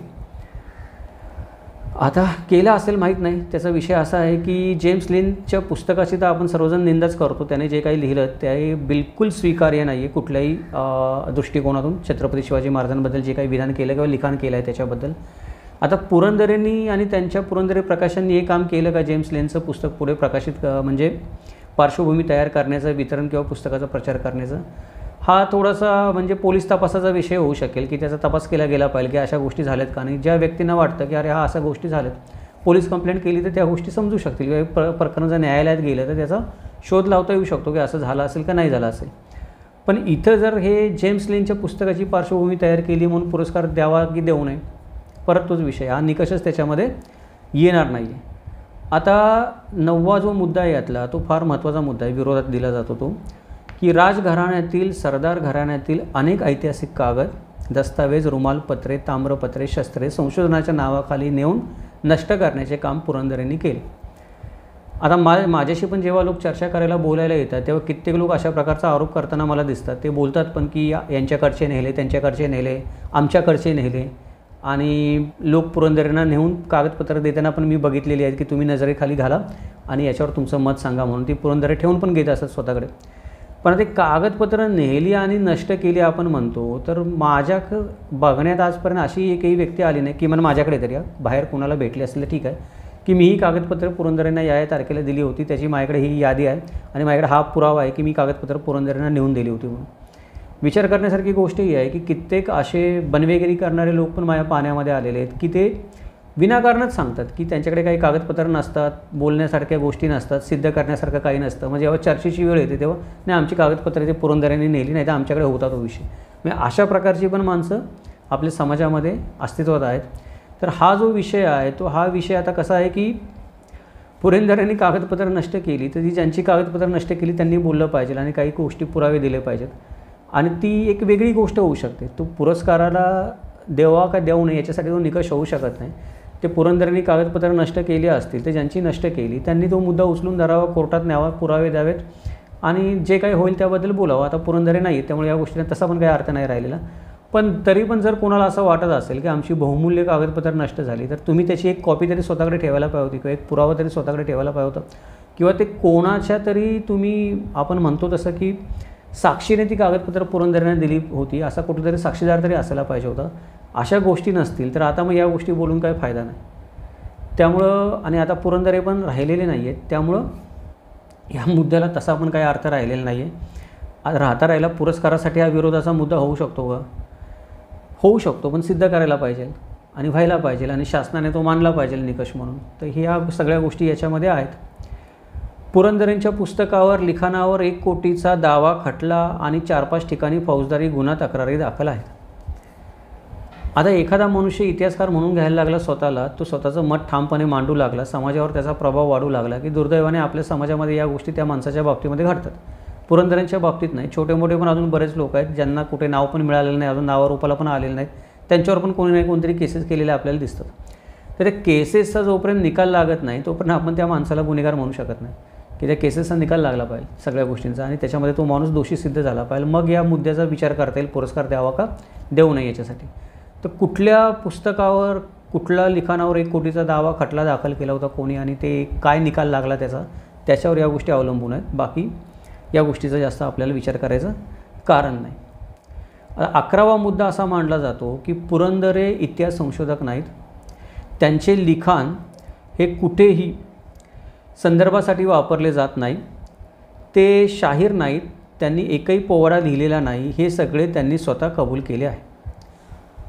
आता जर हा 11वा मुद्दा जर आपण विचारात घेतला की पुरंदरे इतिहास संशोधक नाही, त्यांचे लिखाण कुठेही संदर्भासाठी वापरले जात नाही, त्यांनी कधी एक पोवाडा लिहिलेला नाही, हे सगळं त्यांनी स्वतःच कबूल केलेलं आहे, तर मग वरचे सगळे विरोधाचे मुद्दे मांडायचं काही कारणच राहत नाही.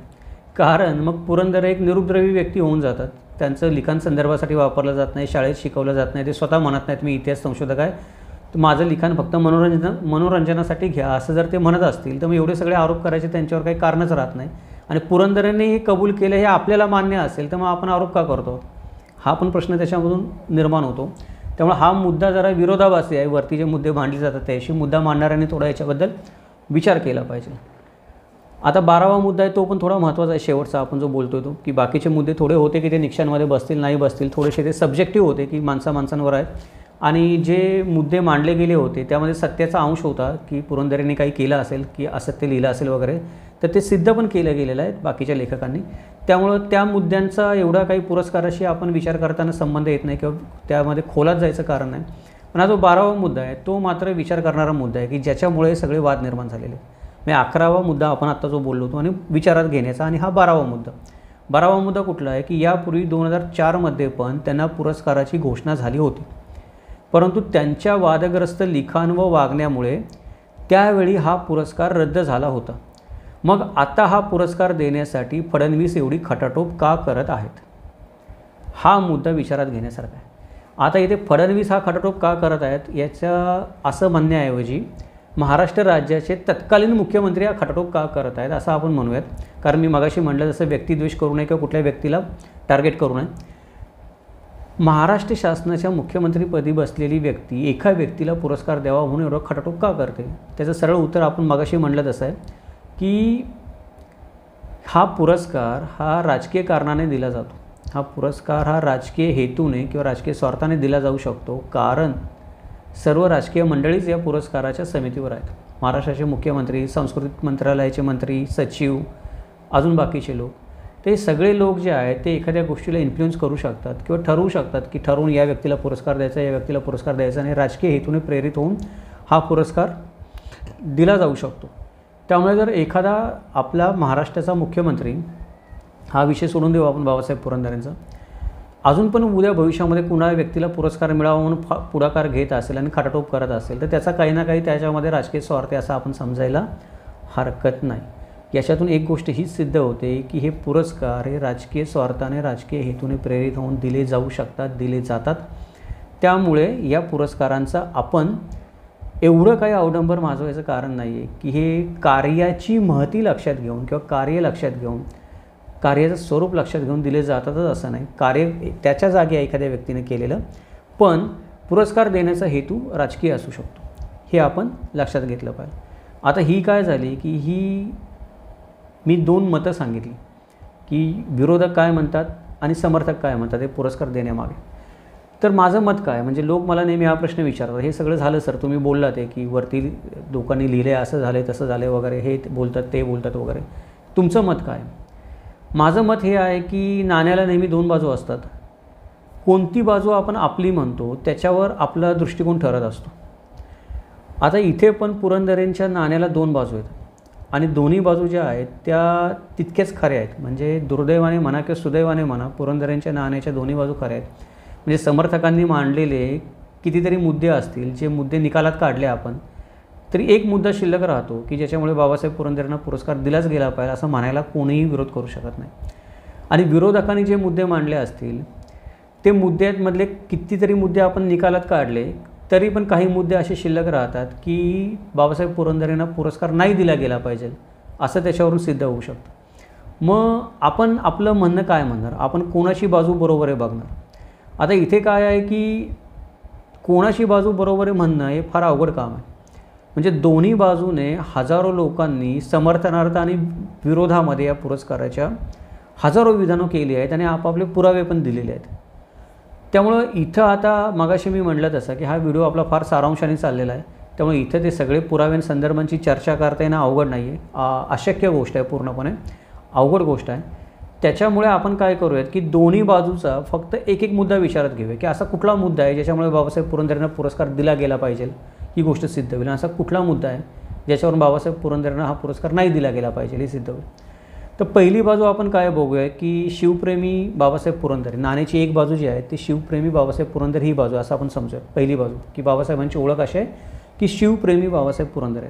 मग तो कुठला मुद्दा आहे? तो मुद्दा हा आहे की बाकी काही असलं की त्या पुस्तकामध्ये त्यांच्या लिखाणामध्ये काही चुका असतील, खोटेपणा असेल असं लोक आरोप करतात, हे आपण मान्य जरी केलं क्षणभर, तरी देखील बाबासाहेब पुरंदरेंनी जी एक गोष्ट केलेली आहे ती या भारत देशामध्ये दुसरीकडे कुठे आढळून येत नाही. ती गोष्ट काय आहे की बाबासाहेब पुरंदरेंनी शिवछत्रपतींना समीक्षकांच्या, टीकाकारांच्या आणि इतिहासकारांच्या चौकटीतून बाहेर काढलं आणि सर्वसामान्य लोकांना समजेल, रुचेल, आवडेल अशा पद्धतीने सर्वसामान्य लोकांपर्यंत त्यांनी शिवछत्रपतींना पोचवलं. अवघड शिवचरित्र जे आहे, म्हणजे जर तुम्ही सभासदाची बखर वाचायची म्हणली किंवा त्यानंतर 96 कलमी बखर वाचायची म्हणली, 91 कलमी बखर आपण म्हणतो ते, अजून पर जर मोडी लिपीतली कागदपत्र वाचायची म्हणली तर ती कागदपत्र वाचून सर्वसामान्यांना शिवाजी महाराज समजायला फार अवघड आहेत. कसं सर्वसामान्य माणूस शिवाजी महाराजांना समजून घेऊ शकणार? कोण एवढा अभ्यास करणार? तर बाबासाहेब पुरंदरेंनी त्या सगळ्या गोष्टी एकत्रित करून अत्यंत रसाळपणे जनमानसामध्ये शिवछत्रपतींना पोचवलं. शिवछत्रपतींना आपण असं म्हणू शकतो किंवा लोक पण म्हणतात की बाबासाहेब पुरंदरेंनी शिवछत्रपतींना घराघरात पोचवलं, मनामनात पोचवलं, लोकांच्या ओठांवर पोचवलं. आणि कसं पोचवलं की शिवछत्रपती आपले वाटतील असं पोचवलं. म्हणजे मी माझा स्वतःचा पण अनुभव सांगतो की मी राजा शिवछत्रपती ही कादंबरी मला वाटतं मी दुसरीत असताना वाचली होती पहिल्यांदा. माझी आई इतिहासाची शिक्षक होती, त्यामुळे आमच्या घरामध्ये नेहमी इतिहासाची पुस्तकं असायची. माझी आई लायब्ररीमधून पण घेऊन यायची आणि परत मला वाचण्यासाठी किंवा घरामध्ये पुस्तकं असायची वाचण्यासाठी. तर मी ते दुसरीमध्ये असताना पुस्तक वाचलं, तर त्या पुस्तकातली भाषा, ती चित्र, ओघवती भाषा, शिवाजी महाराजांचं वर्णन हे मनाला भुरळ पाडणार आहे. म्हणजे पटकन शिवाजी महाराज हे कुठल्या महाराष्ट्रातले रायगड किल्ल्यावरचे मराठ्यांचे राजे राहत नाहीत. ते पुस्तक वाचल्यानंतर पटकन शिवाजी महाराज आपल्याला आपले वाटायला लागतात. शिवाजी महाराज अफजलखानाचा वध करतात तेव्हा आपल्याला आनंद होतो. शिवाजी महाराज पळून जातात पन्हाळ्याच्या वेढ्यातून तेव्हा आपल्याला हायसं वाटतं. शाहिस्तेखानाची बोटं तुटतात त्यावेळेला आपल्याला कौतुक वाटतं. आग्र्यावरून पळून येतात त्यावेळेला आपला जीव एकदम आपण म्हणतो की धरून ठेवलेला असतो, भांड्यात पडलेला असतो, तो जीव परत सुटल्यासारखं वाटतं. ह्या सगळ्या ज्या गोष्टी आहेत शिवाजी महाराजांच्या की ह्या भावना आपल्या मनामध्ये निर्माण होतात. या भावना निर्माण करण्याचं लेखन कसब आपण म्हणतो की असामान्य लेखन कसब हे बाबासाहेब पुरंदरेंच्या लेखणीमध्ये, ज्याला आपण सिद्धहस्त लेखणी म्हणतो, ज्याच्यामुळे काय झालं की मोडी लिपीमध्ये, फारसी लिपीमध्ये, अजून दुसऱ्या कुठल्या पुस्तकांमध्ये असणारे शिवाजी महाराज बाबासाहेबांनी एवढ्या रसाळपणे आणि ओघवत्या शैलीमध्ये आपल्या सर्वांच्या समोर घेऊन आले त्यांच्या पुस्तकामधून. म्हणून आपल्या सगळ्यांना ते आपलेसे वाटायला लागले. छत्रपती शिवाजी महाराजांचा गौरवशाली आणि प्रेरणादायी जो इतिहास आहे तो साध्या सोप्या सरळ शब्दामध्ये आपल्याला समजला. म्हणजे कुठल्याही इतिहासकाराने एक्सप्लेन न करता फक्त ती कादंबरी वाचून छत्रपती शिवाजी महाराजांचा आपल्याला गौरवशाली इतिहास कळू शकतो. हे एक लेखक म्हणून बाबासाहेब पुरंदरेंचं कसब आहे. आणि सगळ्यात महत्त्वाची गोष्ट जी इथे नोंद घेण्यासारखी आहे ती म्हणजे की आज आपण बघतो की छत्रपती शिवाजी महाराजांचं नाव महाराष्ट्रामध्ये तर सगळ्यांच्या मनामध्ये घराघरामध्ये दुमदुमतच आहे, प्रत्येकाच्या ओठांवर आहेच. पण महाराष्ट्राच्या बाहेरपणात छत्रपती शिवाजी महाराजांचं नाव आहे. त्याचं कारण हे आहे की छत्रपती शिवाजी महाराजांबद्दल मोठ्या प्रमाणामध्ये जागृती झालेली आहे महाराष्ट्रामध्ये. दुसरीतल्या मुलाला समजेल अशा पद्धतीच्या पुस्तकापासून ते एखाद्याला PhD करायची असेल तर तेवढ्या लेवलच्या पद्धतीची पुस्तक पण छत्रपती शिवाजी महाराजांबद्दल आपल्या महाराष्ट्रामध्ये उपलब्ध आहेत. तेवढे चरित्रकार छत्रपती शिवाजी महाराजांना लाभले आहेत. अर्जुन केळुसकरांपासून चरित्रकार लाभले आहेत. फक्त बाबासाहेब पुरंदरेच असं नाहीत, वेगवेगळ्या अँगलने विचार करणारे. पण लोकांच्या मनामध्ये, सर्वसामान्य माणसाच्या मनामध्ये, लहान मुलांच्या मनामध्ये घर करणारं शिवचरित्र कुठलं असेल तर ते बाबासाहेब पुरंदरेंनी लिहिलेलं शिवचरित्र आहे. आणि हे फार महत्त्वाची गोष्ट आहे. मगाशी म्हटलं की एक गोष्ट आपण नोंद घेतली पाहिजे की छत्रपती शिवाजी महाराजांइतकेच त्यांच्या काळामध्ये विलक्षण कार्य करणारे कित्येक राजे आपल्या देशामध्ये होऊन गेलेले आहेत. उदाहरण द्यायचं म्हटलं तर महाराणा प्रताप आहेत, पुलकेशी आहेत, कृष्णदेवराय, चोल, मलिक अंबर आहेत, त्याच्यामध्ये गौतमीपुत्र सातकर्णी पण आहेत. हे सगळे जे राजे आहेत हे पराक्रमामध्ये, त्याच्यानंतर शौर्यामध्ये, राजकारणामध्ये, जनतेबद्दल असणाऱ्या मायेच्या किंवा प्रेमाच्या गोष्टी करण्यामध्ये किंवा जनतेच्या हिताच्या गोष्टी करण्यामध्ये कुठे कमी नव्हते. या सगळ्या राजांचा इतिहास पण शिवाजी महाराजांनी इतकाच गौरवशाली आणि प्रेरणादायी इतिहास आहे. पण या लोकांची नावं आज आपल्या ओठावर का नाही आहेत? या लोकांची नावं आपल्या ओठावर नाही आहेत याचं कारण हे आहे की हे सगळे लोक अजूनही बऱ्यापैकी इतिहासकार, समीक्षक आणि आपण म्हणतो ते टीकाकार त्यांच्याच चौकटीमध्ये अडकलेले आहेत की तिथून त्यांना बाहेर काढून सर्वसामान्य माणसांपर्यंत त्यांचं नाव किंवा कार्य पोचवेल असा बाबासाहेब पुरंदरेंसारखा चरित्रकार या लोकांना लाभला नाही अजून. म्हणून त्या लोकांचा गौरवशाली व प्रेरणादायी इतिहास आज सर्वसामान्य माणसांना माहीत नाही. म्हणजे छत्रपती शिवाजी महाराजांसाठी एक भाग्याची गोष्ट झाली की एवढ्या प्रचंड सिद्धहस्त लेखणीचा लेखक बाबासाहेब पुरंदरेंसारखा छत्रपती शिवाजी महाराजांना लाभला. म्हणून छत्रपती शिवाजी महाराज आज मी हे बाकीच्या राजांची जी नावं घेतली तसे अज्ञातवासात राहिले नाहीत, या टीकाकारांच्या आणि इतिहासकारांपुरते मर्यादित राहिले नाहीत, इतिहास अभ्यासकांपुरते मर्यादित राहिले नाहीत, त्या पुस्तकांमध्ये किचकट मर्यादित राहिले नाहीत, ते सर्वसामान्य माणसांच्या घराघरामध्ये पोचले. तर मग आता पुरस्कार जर द्यायचा म्हणला तर बाबासाहेब पुरंदरेंना जर या कार्यासाठी पुरस्कार द्यायचा म्हणला की गेली 50 ते 70 वर्ष त्यांनी फक्त एकच ध्यास घेतला, या नाही त्या रूपाने खरा खोटा कसा का असेल पण एक मला आवडणारा एक शिवाजी, मला आवडणारा एक महाराज मी जनमानसापर्यंत पोचवेन सातत्याने. म्हणजे मी कधी नाटक लिहीन, मी कधी शिवसृष्टी उभी करेन, मी कधी पुस्तक लिहीन, मी कधी चर्चा करेन, अजून काही करेन, येणाऱ्या जाणाऱ्या माणसांबरोबर चर्चा करेल, पण अखंड शिवनामाचा जप करेल आणि सातत्याने अशी धडपड करेल की जास्तीत जास्त लोकांपर्यंत शिवछत्रपतींचं नाव पोचावं सातत्याने आणि ते साध्या सरळ रसाळ भाषेमध्ये पोचावं जेणेकरून शिवछत्रपती लोकांना आपलेसे वाटतील.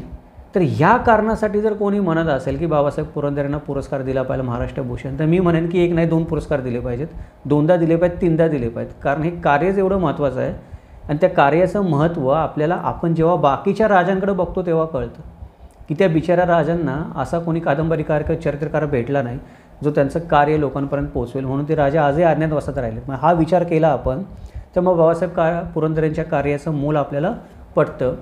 पण बाबासाहेब पुरंदरे हे एक कादंबरीकार म्हणून आणि महाराष्ट्रामध्ये लोकांपर्यंत शिवछत्रपती पोहोचवण्याची 70 वर्ष धडपड करणारी एक व्यक्ती म्हणून अखंडपणे म्हणून जो पुरस्कार द्यायचा असेल तुम्ही देऊ शकता या निकषावर, त्याच्यावर कोणीही ऑब्जेक्शन घेणार नाही. मग आता ऑब्जेक्शन घेणारा प्रश्न कुठे उपस्थित होतो किंवा ऑब्जेक्शनाचा मुद्दा कुठे उपस्थित होतो? आता नाण्याची दुसरी बाजू येते.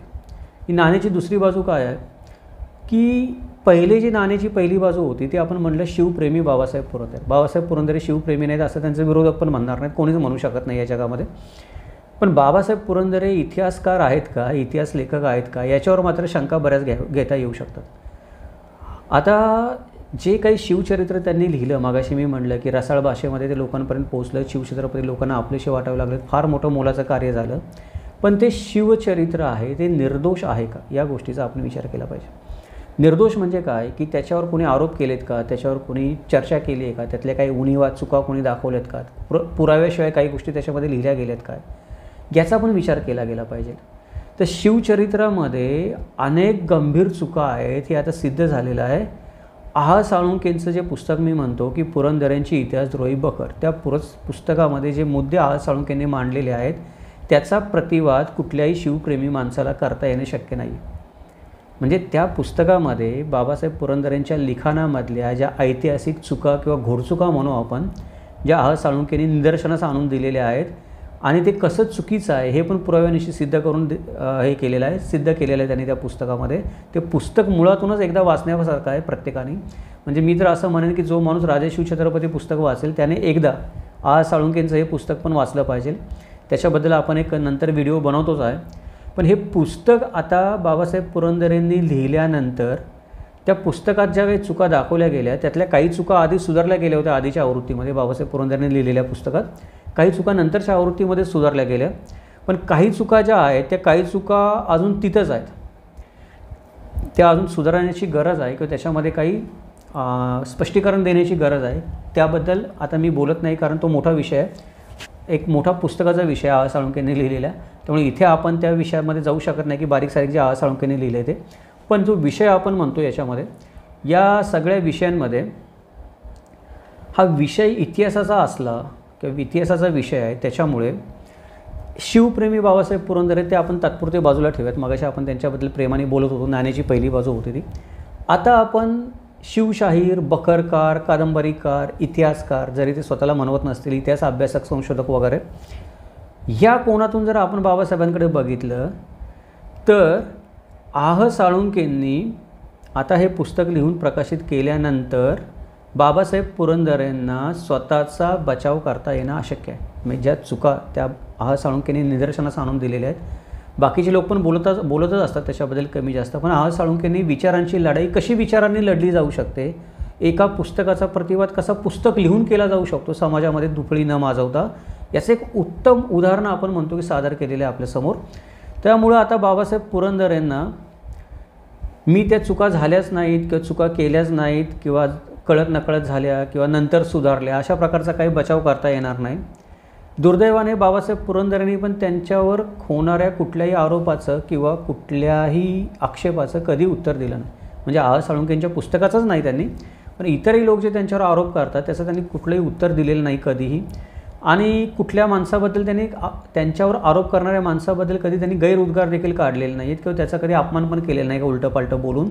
पण सत्य हे आहे की स्पष्टीकरण किंवा सफाई देखील त्यांनी कधी दिली नाही. म्हणजे ज्या चुका लोकांनी त्यांच्या दाखवल्या, आहा साळुंखेंसारख्या अभ्यासकांनी दाखवल्या, त्यांच्या पुस्तकामध्ये जे काही लोकांना पुराव्यानिशी नवीन गोष्टी कळल्या आणि या सुधारणा केल्या गेल्या पाहिजेत अशा आक्षेप लोकांनी घेतले, तर त्या चुका, ते आक्षेप, त्या बाकीच्या गोष्टी ज्या होत्या त्या गोष्टी त्यांनी सुधारणा केल्या स्वतःच्या पुस्तकामध्ये.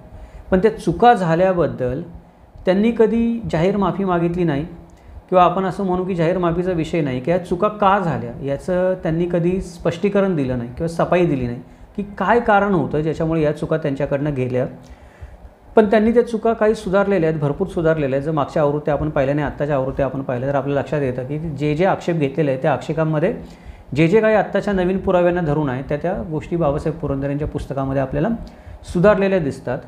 पण त्यांनी कधीच व्यक्तिशः पुढे येऊन ऑन कॅमेरा म्हणू आपण किंवा एखादं पुस्तक लिहून त्याच्याबद्दल स्पष्टीकरण आणि सफाई दिली नाही या गोष्टींची. त्याच्यामुळे काय झालेलं आहे आता की या ज्या काही चुका झाल्या होत्या त्या लिखाणामध्ये त्या जाणीवपूर्वक झाल्या होत्या का कळत नकळत झाल्या होत्या, किंवा आपण अजून एक शब्द वापरू शकतो त्याला की कालमहात्म्यानुसार झाल्या होत्या. म्हणजे कसं की ते काळ असतो, त्या काळामध्ये जी संदर्भ ग्रंथ उपस्थित असतात त्याच्यावरून विचार करता समाजाची एक धारणा बनते एखाद्या व्यक्तीकडे पाहण्याची किंवा एखाद्या घटनेकडे पाहण्याची.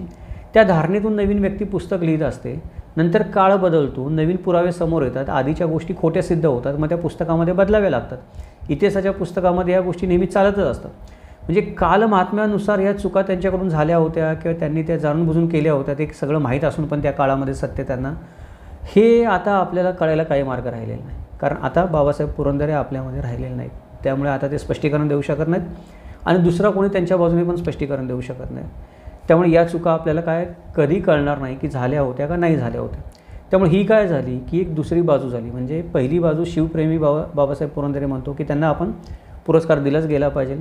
पण जर तुम्ही बाबासाहेब पुरंदरेंना इतिहासकार म्हणत असाल, इतिहास संशोधक म्हणत असाल, त्यांनी काही ना काही समाजाच्या भल्याचं लिहिलं किंवा नवीन लिहिलं, काही केलं म्हणून त्यांना जर आपण पुरस्कार द्यायचा म्हटलं तर ते पुरस्कार देता येणं अवघड आहे. नाण्याची दुसरी बाजू आहे, ती नाण्याची दुसरी बाजू आपल्याला ही सांगते. आता अगदीच सारांश म्हणलं आपण सांगायचं थोडक्यामध्ये तर नेहमीप्रमाणे व्हिडिओ 1 तास होऊन गेला आहे आपला. अगदीच कितीतरी गोष्टी मी अवॉइड केलेल्या आहेत बोलण्याच्या या व्हिडिओमध्ये, तरी पण 1 तास झालेला आहे. तर एक सारांशमध्ये आपण बघूया की सारांशामध्ये जर या सगळ्या गोष्टींचा आपण एक 2 ओळीमध्ये जर समजा निकाल लावायचा म्हटलं किंवा या सगळ्या गोष्टी 2 ओळीमध्ये सांगायच्या म्हटल्या तर त्याचा पहिला जो सारांश असा आहे की शिवछत्रपतींना या महाराष्ट्राच्या जनमानसामध्ये रुजवण्याचं श्रेय पुरंदरेंना. माझं मत तुम्ही लोक नेहमी मला विचारता म्हणून मी सांगतो. माझं मत आहे की आज बाबासाहेब पुरंदरे नसते तर छत्रपती शिवाजी महाराज बाकीच्या राजांचं जे मी नाव घेतलं, गौतमीपुत्र सातकर्णी, कृष्णदेवराय, चोलराजे, मलिक अंबर, अजून कोणी असतील त्यांचे मी नाव घेतले असतील, ते त्या राजांच्या पंक्तीमध्येच बसून असते. म्हणजे शिवछत्रपती आजही जनमानसामध्ये रूढ झाले नसते किंवा जनमानसाचं दैवत झाले नसते जर बाबासाहेब पुरंदरेंनी ते पुस्तक लिहिलं नसतं किंवा आयुष्यभर 8 तास धरला नसता शिवनामाचा जप करण्याचं धडपड केली नसती तर. म्हणजे शिवछत्रपतींना जनमानसामध्ये रुजवण्याचं जे श्रेय आहे ते बाबासाहेब पुरंदरेंनाच आहे. परंतु शिवछत्रपतींना जनमानसामध्ये काही बाबतीत ऐतिहासिकदृष्ट्या चुकीच्या स्वरूपात रुजवण्याचं श्रेय पण बाबासाहेब पुरंदरेंना, हे माझं मत आहे. काही बाबतीत म्हणतो मी की काही गोष्टी ज्या आह साळुंखेंनी आपल्या निदर्शनास आणून दिलेल्या त्यांच्या पुस्तकामध्ये किंवा इतरही लोक निदर्शनास आणून देतात की चुकीच्या ऐतिहासिक गोष्टी बाबासाहेब पुरंदरेंच्या पुस्तकातून असतील किंवा लिखाणातून असतील, नाटकातून असतील, अजून त्यांच्या धडपडीमधून असतील, लोकांच्या समोर गेल्या आणि हे चुकीचे शिवाजी महाराज लोकांच्या समोर उभे राहिले. एक चुकीची प्रतिमा शिवाजी महाराजांची उभी राहिली. मग त्यामध्ये एक प्रतिमा ही पण असू शकेल की शिवाजी महाराज मुस्लिम द्वेष्टी होते, त्यामध्ये एक प्रतिमा ही पण असू शकेल की शिवाजी महाराज फक्त हिंदूंचा राजा होते. अशी जी काही मांडणी करतात लोक, अशा हजारो गोष्टी आहेत किंवा अजून ज्यांच्यामुळे एक ऐतिहासिकदृष्ट्या चुकीचे शिवाजी महाराज रुजवण्याचं आपण जे म्हणतो ते श्रेय पण कळत नकळत बाबासाहेब पुरंदरेंच्याच पदरी जातं. कारण बाबासाहेब पुरंदरेंनीच शिवाजी महाराज जनमानसात नेले, ते जसे बरोबर नेले तशा काही गोष्टी चुकीच्याही त्याच्याबरोबर जनमानसामध्ये गेल्या आणि ते चुकीचे शिवाजी महाराज जनमानसामध्ये रुजले असं माझं म्हणणं आहे. आता हे त्यांनी जाणीवपूर्वक केलं का कळत नकळत केलं त्यांनी कधी सांगितलं नाही आणि आता बोलून पण त्याच्यावर काही उपयोग नाही. ते मागाशी आपण म्हणलो तसं. पण आता होतं आहे काय या सगळ्या गोष्टींचं की या दोन्ही गोष्टींचा वापर करून आपण समाजामध्ये बघतो की लोकांच्या भावनांना आव्हान देऊन बुद्धिभ्रम आणि तेढ निर्माण करण्याचा प्रयत्न होतो. म्हणजे नाण्याच्या ज्या 2 बाजू बघितल्या आपण बाबासाहेब पुरंदरेंच्या, त्यांच्या वापर करून नाण्याच्या दोन्ही बाजूंचा आपल्या स्वार्थासाठी वापर करून लोकांच्या भावनांना आवाहन करून आपापल्या स्वार्थासाठी बुद्धिभ्रम लोकांच्या मनामध्ये निर्माण करून बाबासाहेब पुरंदरेंच्या लिखाणातून समाजामध्ये तेढ निर्माण करण्याचं कार्य आपल्याला होताना दिसतं. वस्तुस्थिती अशी आहे की हे असं काही करण्याच्या ऐवजी जे काही झालेलं आहे लिखाणामध्ये समजा त्यांच्या काही चुका देखील असतील तर त्याच्याबद्दल चर्चा होणं गरजेचं आहे. पुराव्यांची देवाणघेवाण करून सत्य परिस्थिती समाजासमोर येणं गरजेचं आहे आणि जर कोणी ती पुरावे देऊन सत्य परिस्थिती समाजाच्या समोर आणली आणि ते पुरावे सिद्ध आहेत हे जर समजा आपण म्हणतो की मान्य झालं, शासन मान्य झालं किंवा कोर्ट मान्य झालं किंवा समाज मान्य झालं की नवीन पुरावे आलेले आहेत आणि या गोष्टी सत्य आहे, ते सिद्ध झालेलं आहे, तर ते स्वीकारण्याचा मोठेपणा पण आपण बाळगला पाहिजे. म्हणजे एखादी गोष्ट जर लिखाणामध्ये खोटी आढळली असेल, ती सत्य जरी सिद्ध झाली तरी काही लोक रेटून म्हणतात नाही आम्ही मान्यच करणार नाही. या अशा प्रकारच्या आपल्या भूमिकेमुळे पण काय होतं की समाजामध्ये तेढ निर्माण होते. त्यामुळे एकतर ते पुरावे चर्चा करून किंवा विचारांची देवाणघेवाण करून पुरावे समाजासमोर येणं गरजेचं आहे. जर ते सिद्ध झाले, सत्य झाले, कोर्ट मान्य, शासन मान्य, समाज मान्य झाले, तर ते मान्य करण्याचा आपण मोठेपणा आपण दाखवला पाहिजे. दुसरी गोष्ट काय, तर हे काय झालं की थोडीशी पार्श्वभूमी सांगितली मी, म्हणजे आत्तापर्यंत 1 तास पार्श्वभूमीच झाली असं आपण समजू. आता आपण मूळ विषयाकडे येऊयात की पुरस्कार देणं हे योग्य की अयोग्य, हा जो आपण विषय ठेवलेला आहे आजचा. आता पुरस्कार देणं योग्य की अयोग्य याचा जर आपण विचार करायला गेलो तर या पुरस्कारामधला आपल्याला एक तिसरा कोण लक्षात येतो. म्हणजे आपण काय करतो की नेहमी 2 कोणाभोवतीच घुटमळतो आणि भांडण करत बसतो. पहिला कोण आहे बाबासाहेब पुरंदरेंच्या समर्थकांचा आणि समर्थनाचा.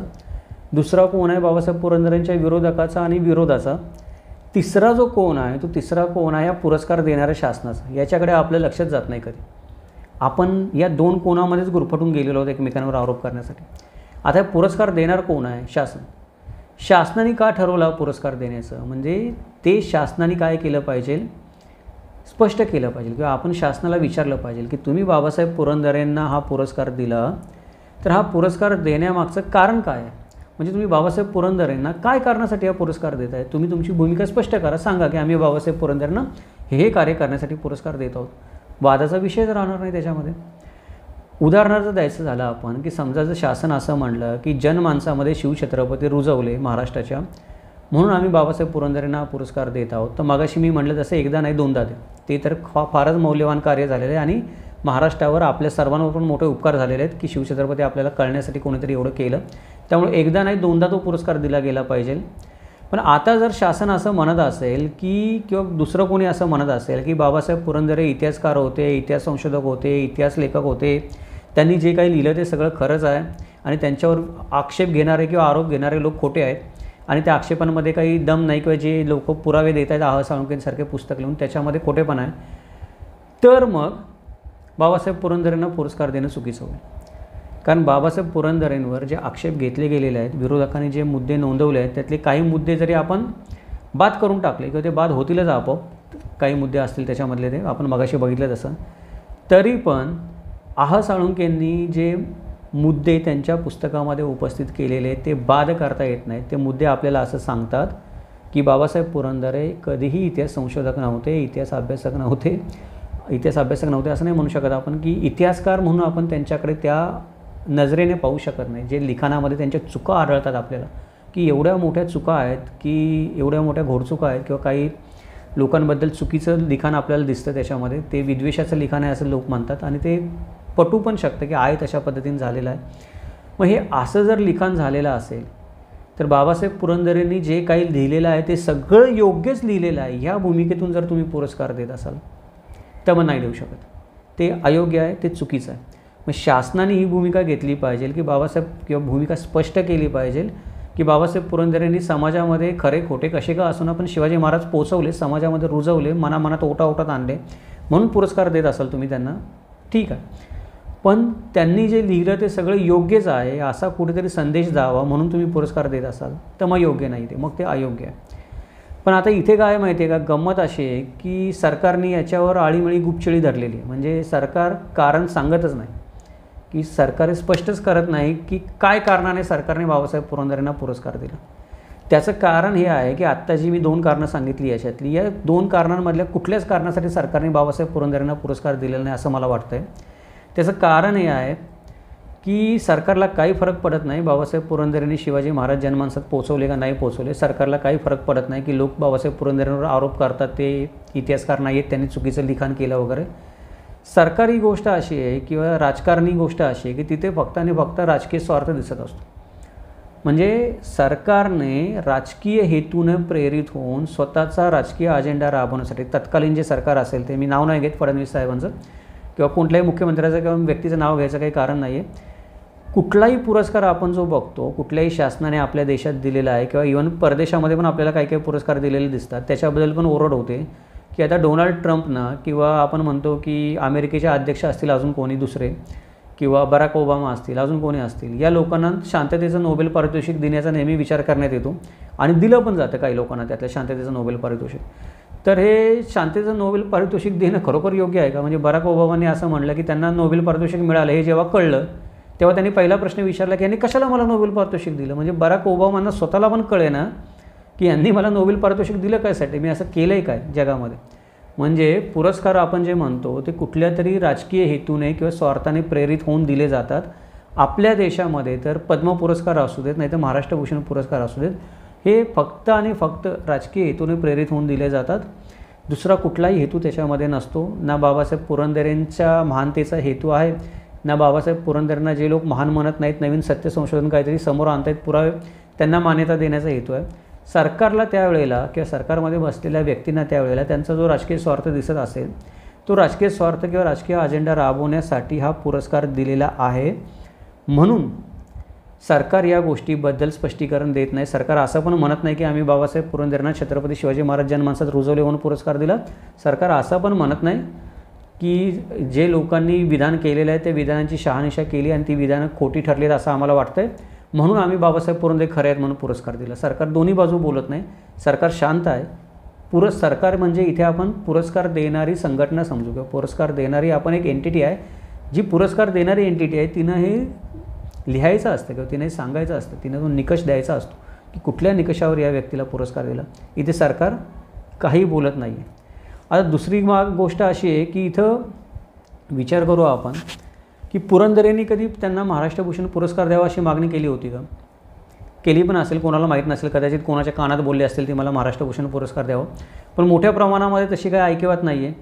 ना पुरंदरेंना पुरस्कार मिळावा म्हणून कधी कोणी आंदोलन केलं आहे, रस्ता रोको केलं आहे, चक्का जाम केलं आहे, रेल्वे रोको केले, असं पण काही ऐकिवात नाही. म्हणजे पुरंदरेंना महाराष्ट्र भूषण पुरस्कार देणं ही सरकारची कुठल्याही दृष्टीने मजबुरी नव्हती त्या काळामध्ये की का पुरंदरेंना महाराष्ट्र भूषण पुरस्कार तुम्ही देत नाही असं सरकारला कोणी विचारायला आलं नव्हतं किंवा धारेवर धरायला पण आलं नव्हतं. याचाच अर्थ असा आहे की पुरंदरेंना पुरस्कार देण्याची गरज पुरंदरेंपेक्षा तत्कालीन सरकारला जास्त होती. या गरजेपोटी किंवा या राजकीय गरजेपोटी सरकारने तो पुरस्कार दिलेला आहे. पण इथे पुढे जाऊन काय होतं की अजून एक गोष्ट विचारात घेण्यासारखी आहे की सरकारने जरी राजकीय अजेंडा राबवण्यासाठी काही असेल त्यांचा पुरस्कार पुरंदरेंना दिला तरी पुरंदरेंनी पण पुरस्कार मागितला नाही असं आपण गृहीत धरून चालू. पण जेव्हा मिळाला तेव्हा तो पुरस्कार घ्यायला नकार पण दिला नाही. काही लोक असं म्हणतील की नाही त्यांनी सुरुवातीला नकार दिला होता, नंतर नेहमीप्रमाणे लोक आग्रहास्तव पुरस्कार स्वीकारला. पण याचाच अर्थ असा आहे की पुरंदरेंनी पुरस्कार मागितला नाही हे जेवढं खरं आहे तेवढं पुरंदरेंनी पुरस्कार शेवटी नाकारला पण नाही. सुरुवातीला नाकारला होता पण नंतर नाकारला पण नाही असं आपण धरून चालू.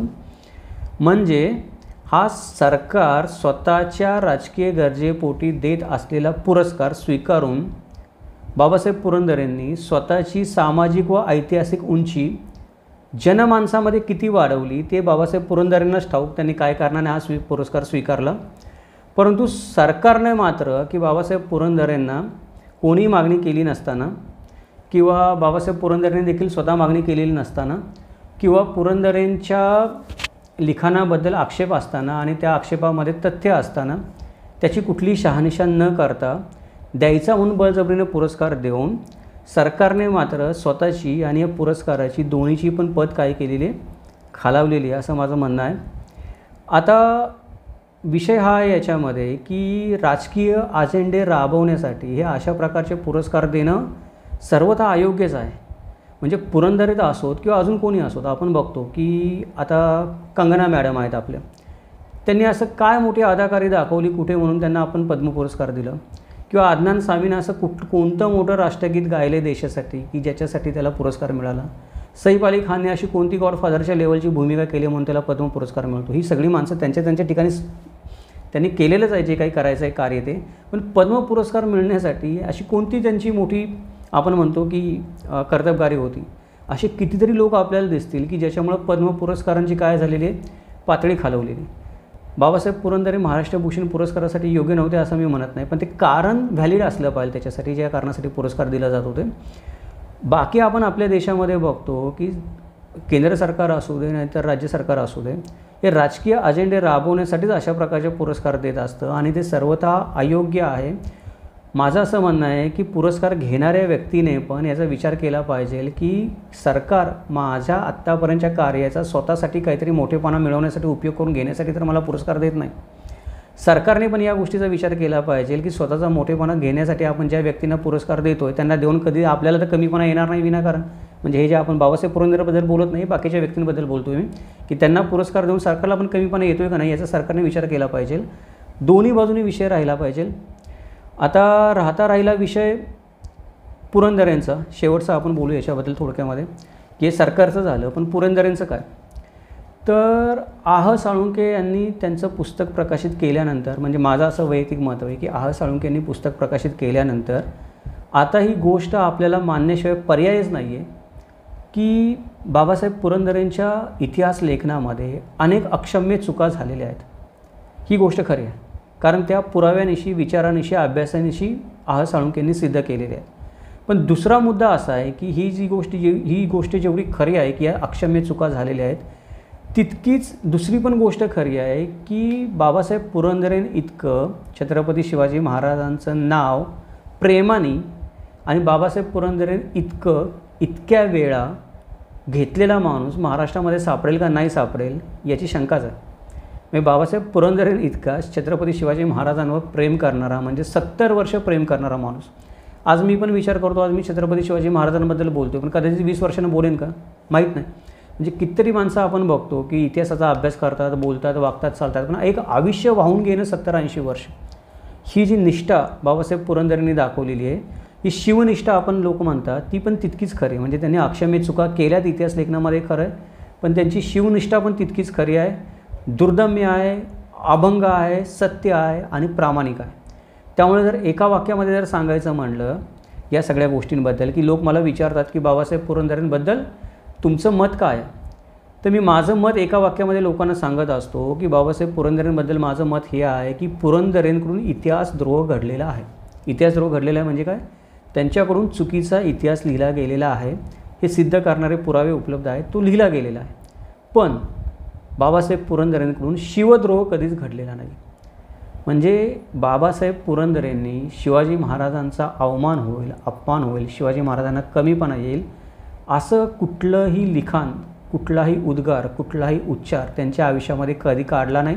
त्याच्याबद्दल त्यांनी कधी कुठलीच कृती देखील केलेली नाही. जे लोक आरोप करतात की शिवछत्रपतींबद्दल अवमानजनक वक्तव्य त्यांनी केलं आहे किंवा उद्गार काढलेले आहेत, ते दुसऱ्यांच्या अनुषंगाने आहेत. म्हणजे त्यांनी दुसऱ्या कुठल्या तरी व्यक्तीबद्दल लिखाण केलं, त्याच्यातून असं दिसतं की बाबासाहेब पुरंदरेंनी शिवछत्रपतींचा अवमान केला. पण त्या जर-तरच्या गोष्टी आहेत, त्याच्यामध्ये भरपूर मुद्दे नंतर वकिली निघू शकतात बोलायचे. सरळ आपण जर बघितलं की जर आपण म्हणतो की शिवाजी महाराजांवर जे अखंड आयुष्य, आपण त्यांना 100 वर्षाचं आयुष्य लाभलं नाही, थोडं कमी पडलं, पण त्यातलं पण जे 80 वर्षाचं आयुष्य म्हणू शकतो आपण, 70 ते 80 वर्षाचं आयुष्य त्यांनी फक्त शिवाजी म्हणतच जप करतच घालवलं, ही पण गोष्ट खरी. म्हणजे बाबासाहेब पुरंदरेंबद्दल माझं मत हे आहे, थोडक्यामध्ये आपल्याला सारांशमध्ये सांगायचं की बाबासाहेब पुरंदरेंकडून इतिहासद्रोह घडलेला आहे. इतिहास लेखनातून त्यांच्याकडून काही अक्षम्य चुका झालेल्या आहेत, परंतु त्यांच्याकडून शिवद्रोह घडलेला नाही आहे. शिवाजी महाराजांवर त्यांनी आपल्या सगळ्यांइतकंच प्रेम केलेलं आहे आणि उत्कट प्रेम केलेलं आहे, कदाचित आपल्या सगळ्यांपेक्षा जास्त केलेलं आहे. दुसरा प्रश्न की बाबासाहेब पुरंदरेंना महाराष्ट्र भूषण पुरस्कार देणं योग्य का अयोग्य, त्याचं 2 ओळीमध्ये उत्तर असं आहे की जर तुम्ही त्यांना छत्रपती शिवाजी महाराज जनमानसामध्ये रुजवण्यासाठी पुरस्कार देत असाल तर योग्य, 10 वेळा पुरस्कार द्या, काही म्हणणं नाही. मागाशी मी 2दा म्हटलं, आता 10 वेळा म्हणतो, 10 वेळा द्या, माझं काही म्हणणं नाही. हां, पण जर तुम्ही त्यांनी लिहिलेला इतिहासात सत्य इतिहास आहे असं जर लोकांसमोर आणण्यासाठी पुरस्कार देत असाल तर ते अयोग्य. कारण त्याच्यावर ज्या लोकांनी आक्षेप घेतलेले आहेत, ज्यांनी पुस्तकं लिहिलेली आहेत, ज्यांनी मुद्दे मांडलेले आहेत, त्याच्यामध्ये पण सत्याचा अंश आहे. त्यामुळे बाबासाहेब पुरंदरेंना एक तुम्ही इतिहासकार म्हणून लोकांसमोर नेत असाल आणि त्यांनी लिहिलेलं सर्व खरं आहे अशा उद्देशाने त्यांना पुरस्कार देत असाल तर ते अयोग्य. ही जी भूमिका आहे ती मला वाटते की दोन्ही प्रश्नांच्या बाबतीमध्ये एक तटस्थ आणि संतुलित भूमिका वाटते की कुठेही आपण न झुकता आपण जे समोर दिसते आपल्या डोळ्यांनी, विचारांनी, अशा प्रकारे आपण ही भूमिका घेऊ शकतो किंवा बोलू शकतो याच्यामध्ये. आता आपण तर भूमिका घेतली, समजा की मी जी म्हणतो ती भूमिका तुम्ही सगळ्यांनी पण मान्य केली, पण शेवटी सरकारचं काय, म्हणजे सरकार जोपर्यंत स्वतःची भूमिका स्पष्ट करत नाही, त्यांनी बाबासाहेब पुरंदरेंच्या पुरस्काराबद्दल तर सरकारने केलीच नाही, उद्या पण सरकार काय करेल, कोणाला तरी पुरस्कार देईल मनाला आलं म्हणून, पण भूमिका स्पष्ट करणार नाही. त्याच्यामुळं काय आहे की सरकारला आपण या गोष्टीचा जाब विचारला पाहिजे. बाबासाहेब पुरंदरेंना महाराष्ट्र भूषण पुरस्कार देण्याच्या निमित्ताने आपण विचारला पाहिजे, कारण अशा गोष्टी भविष्यात घडता कामा नयेत की सरकारने पुरस्कार राजकीय स्वार्थाने प्रेरित होऊन इतिहासद्रोह केला म्हणून दिला. बघा मी काय म्हणतो की सरकारला आपण जाब काय विचारला पाहिजे, प्रत्येक वाक्याकडे व शब्दाकडे मला लक्ष ठेवा. सरकारला आपण विचारलं पाहिजे की जनतेमधून विरोध असताना देखील सरकारने पुरंदरेंना पुरस्कार राजकीय स्वार्थाने प्रेरित होऊन इतिहासद्रोह केला म्हणून दिला की शिवद्रोह केला नाही म्हणून दिला, याचं उत्तर सरकारने देणं गरजेचं आहे. सरकारने आपली भूमिका याच्यावर स्पष्ट केली पाहिजे. सरकारने जर ही भूमिका स्पष्ट केली तर मग या विषयाबद्दल कुठला वादच निर्माण होणार नाही. माझ्यानंतर पण एखादी व्यक्ती उद्या इतिहास अभ्यासक म्हणून जन्माला आली किंवा उदयाला आली महाराष्ट्रामध्ये, कितीतरी लोक येतातच. आपण म्हणतो की काळाचा महिमा आहे. प्रत्येक जनरेशनमध्ये, प्रत्येक पिढीमध्ये नवीन नवीन लोक इतिहासाचा अभ्यास करतात, नवीन इतिहास अभ्यासक उदयाला येतात. त्या प्रत्येक इतिहास अभ्यासकाला त्याचं ज्ञान किती आहे किंवा तो कोणत्या बाजूचा आहे हे बघण्यासाठी किंवा त्याची गंमत बघण्यासाठी कोणी असे प्रश्न विचारणार नाही की तुमचं पुरंदरेंबद्दल मत काय किंवा पुरस्कार देणं योग्य का अयोग्य. असं कधी होईल जेव्हा सरकार भूमिका स्पष्ट करेल. आणि सरकारला अजूनही भूमिका स्पष्ट करायला काही हरकत नाही, त्याच्यामध्ये काही कमीपणा नाही आहे. सरकार म्हणू शकतं की आम्ही या कारणासाठी पुरस्कार दिला, विषय संपून जातो. पण सरकार ते म्हणत नाही, त्यामुळे हा वाद तसाच आहे आणि हा वाद असाच चालू राहणार.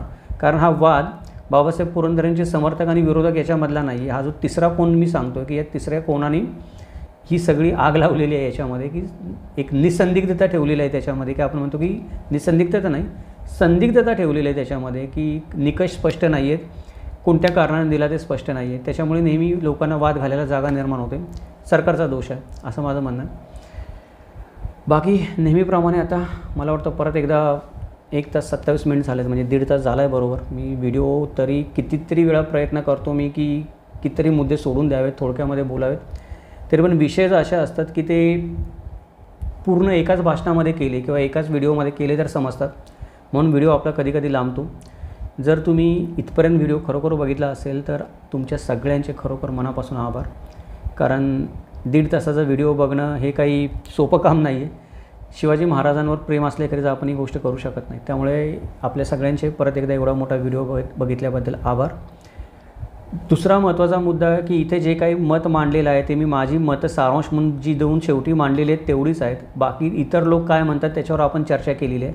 त्यामुळे ते लोक काय म्हणतात, कोणी कोणास का म्हणले, कसे म्हणले, त्याचं बरोबर आहे का चुकीचं आहे, ते कृपया ते प्रश्न तुम्ही मला व्हिडिओच्या खाली कमेंटमध्ये विचारू नका, कारण त्याच्याबद्दल आपण चर्चाच केलेली नाही आहे. आपण फक्त कोण काय म्हणलं तेवढं विचारात घेतलेलं आहे. का म्हणलं, कशासाठी म्हणलं, त्यात सत्याचा अंश किती, त्याची आपण या व्हिडिओमध्ये चर्चा केलेली नाही आहे. आपण एक फक्त निष्कर्ष काढला आहे की जो निष्कर्ष मला योग्य वाटतो, कारण लोक मला प्रश्न विचारतात दरवेळेला की तुमचं मत काय. तर या 2 प्रश्नांबद्दल माझं जे मत आहे त्या मताचं स्पष्टीकरण देण्यासाठी त्या मागच्या गोष्टी आपल्याला बोलाव्या लागलेल्या आहेत किंवा त्या गोष्टी विचारात घ्याव्या लागल्या आहेत, कोणी कोणाला काय म्हणलं ते.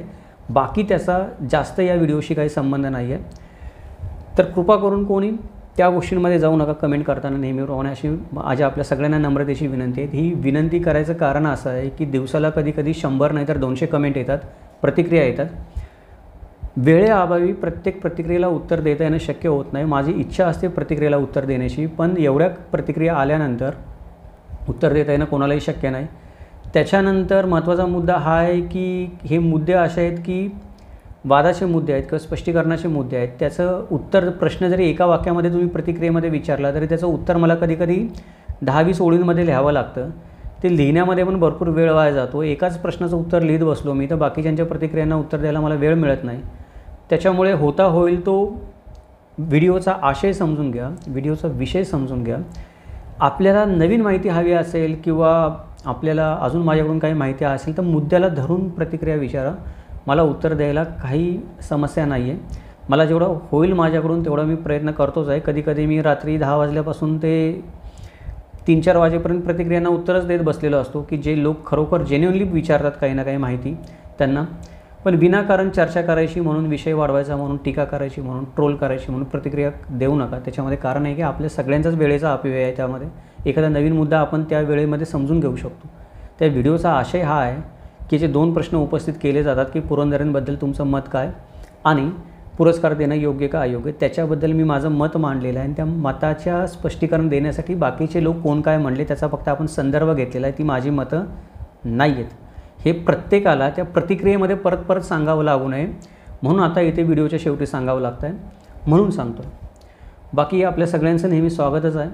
आपण अफजल खान वधाची मालिका सुरू करूयात असं मी मागच्या व्हिडिओमध्ये म्हणलं होतं आणि ती मालिकेतला पहिला व्हिडिओ खरं तर आपण आज सुरू करणार होतो, परंतु हा विषय मध्येच दुर्दैवाने बाबासाहेब पुरंदरेंचं निधन झाल्यामुळं हा व्हिडिओ आपल्याला बनवावा लागला. कारण कित्येक मित्रांनी मला यावेळेला फोर्सच केलं की आता तरी तुम्ही सांगा या निमित्ताने व्हिडिओ बनवून, पर्सनली सांगता ते, म्हणून हा व्हिडिओ आपण आधी घेतला बनवायला. पुढचा व्हिडिओ आपण नक्कीच अफजल खान वधाबद्दल बनवणार आहोत की अफजल खान वधाची जे आपण म्हणतो पार्श्वभूमी आहे की अफजल खानाने का सॉरी केली शिवाजी महाराजांवर, त्या अफजल खानाच्या सॉरीची जी पार्श्वभूमी आहे त्याचा आपण व्हिडिओ बनवणार आहोत. तर भेटूयात आपण पुढच्या व्हिडिओमध्ये. तोपर्यंत आपल्या सर्वांचे परत एकदा मनपूर्वक आभार. जय महाराष्ट्र. जगदंबा.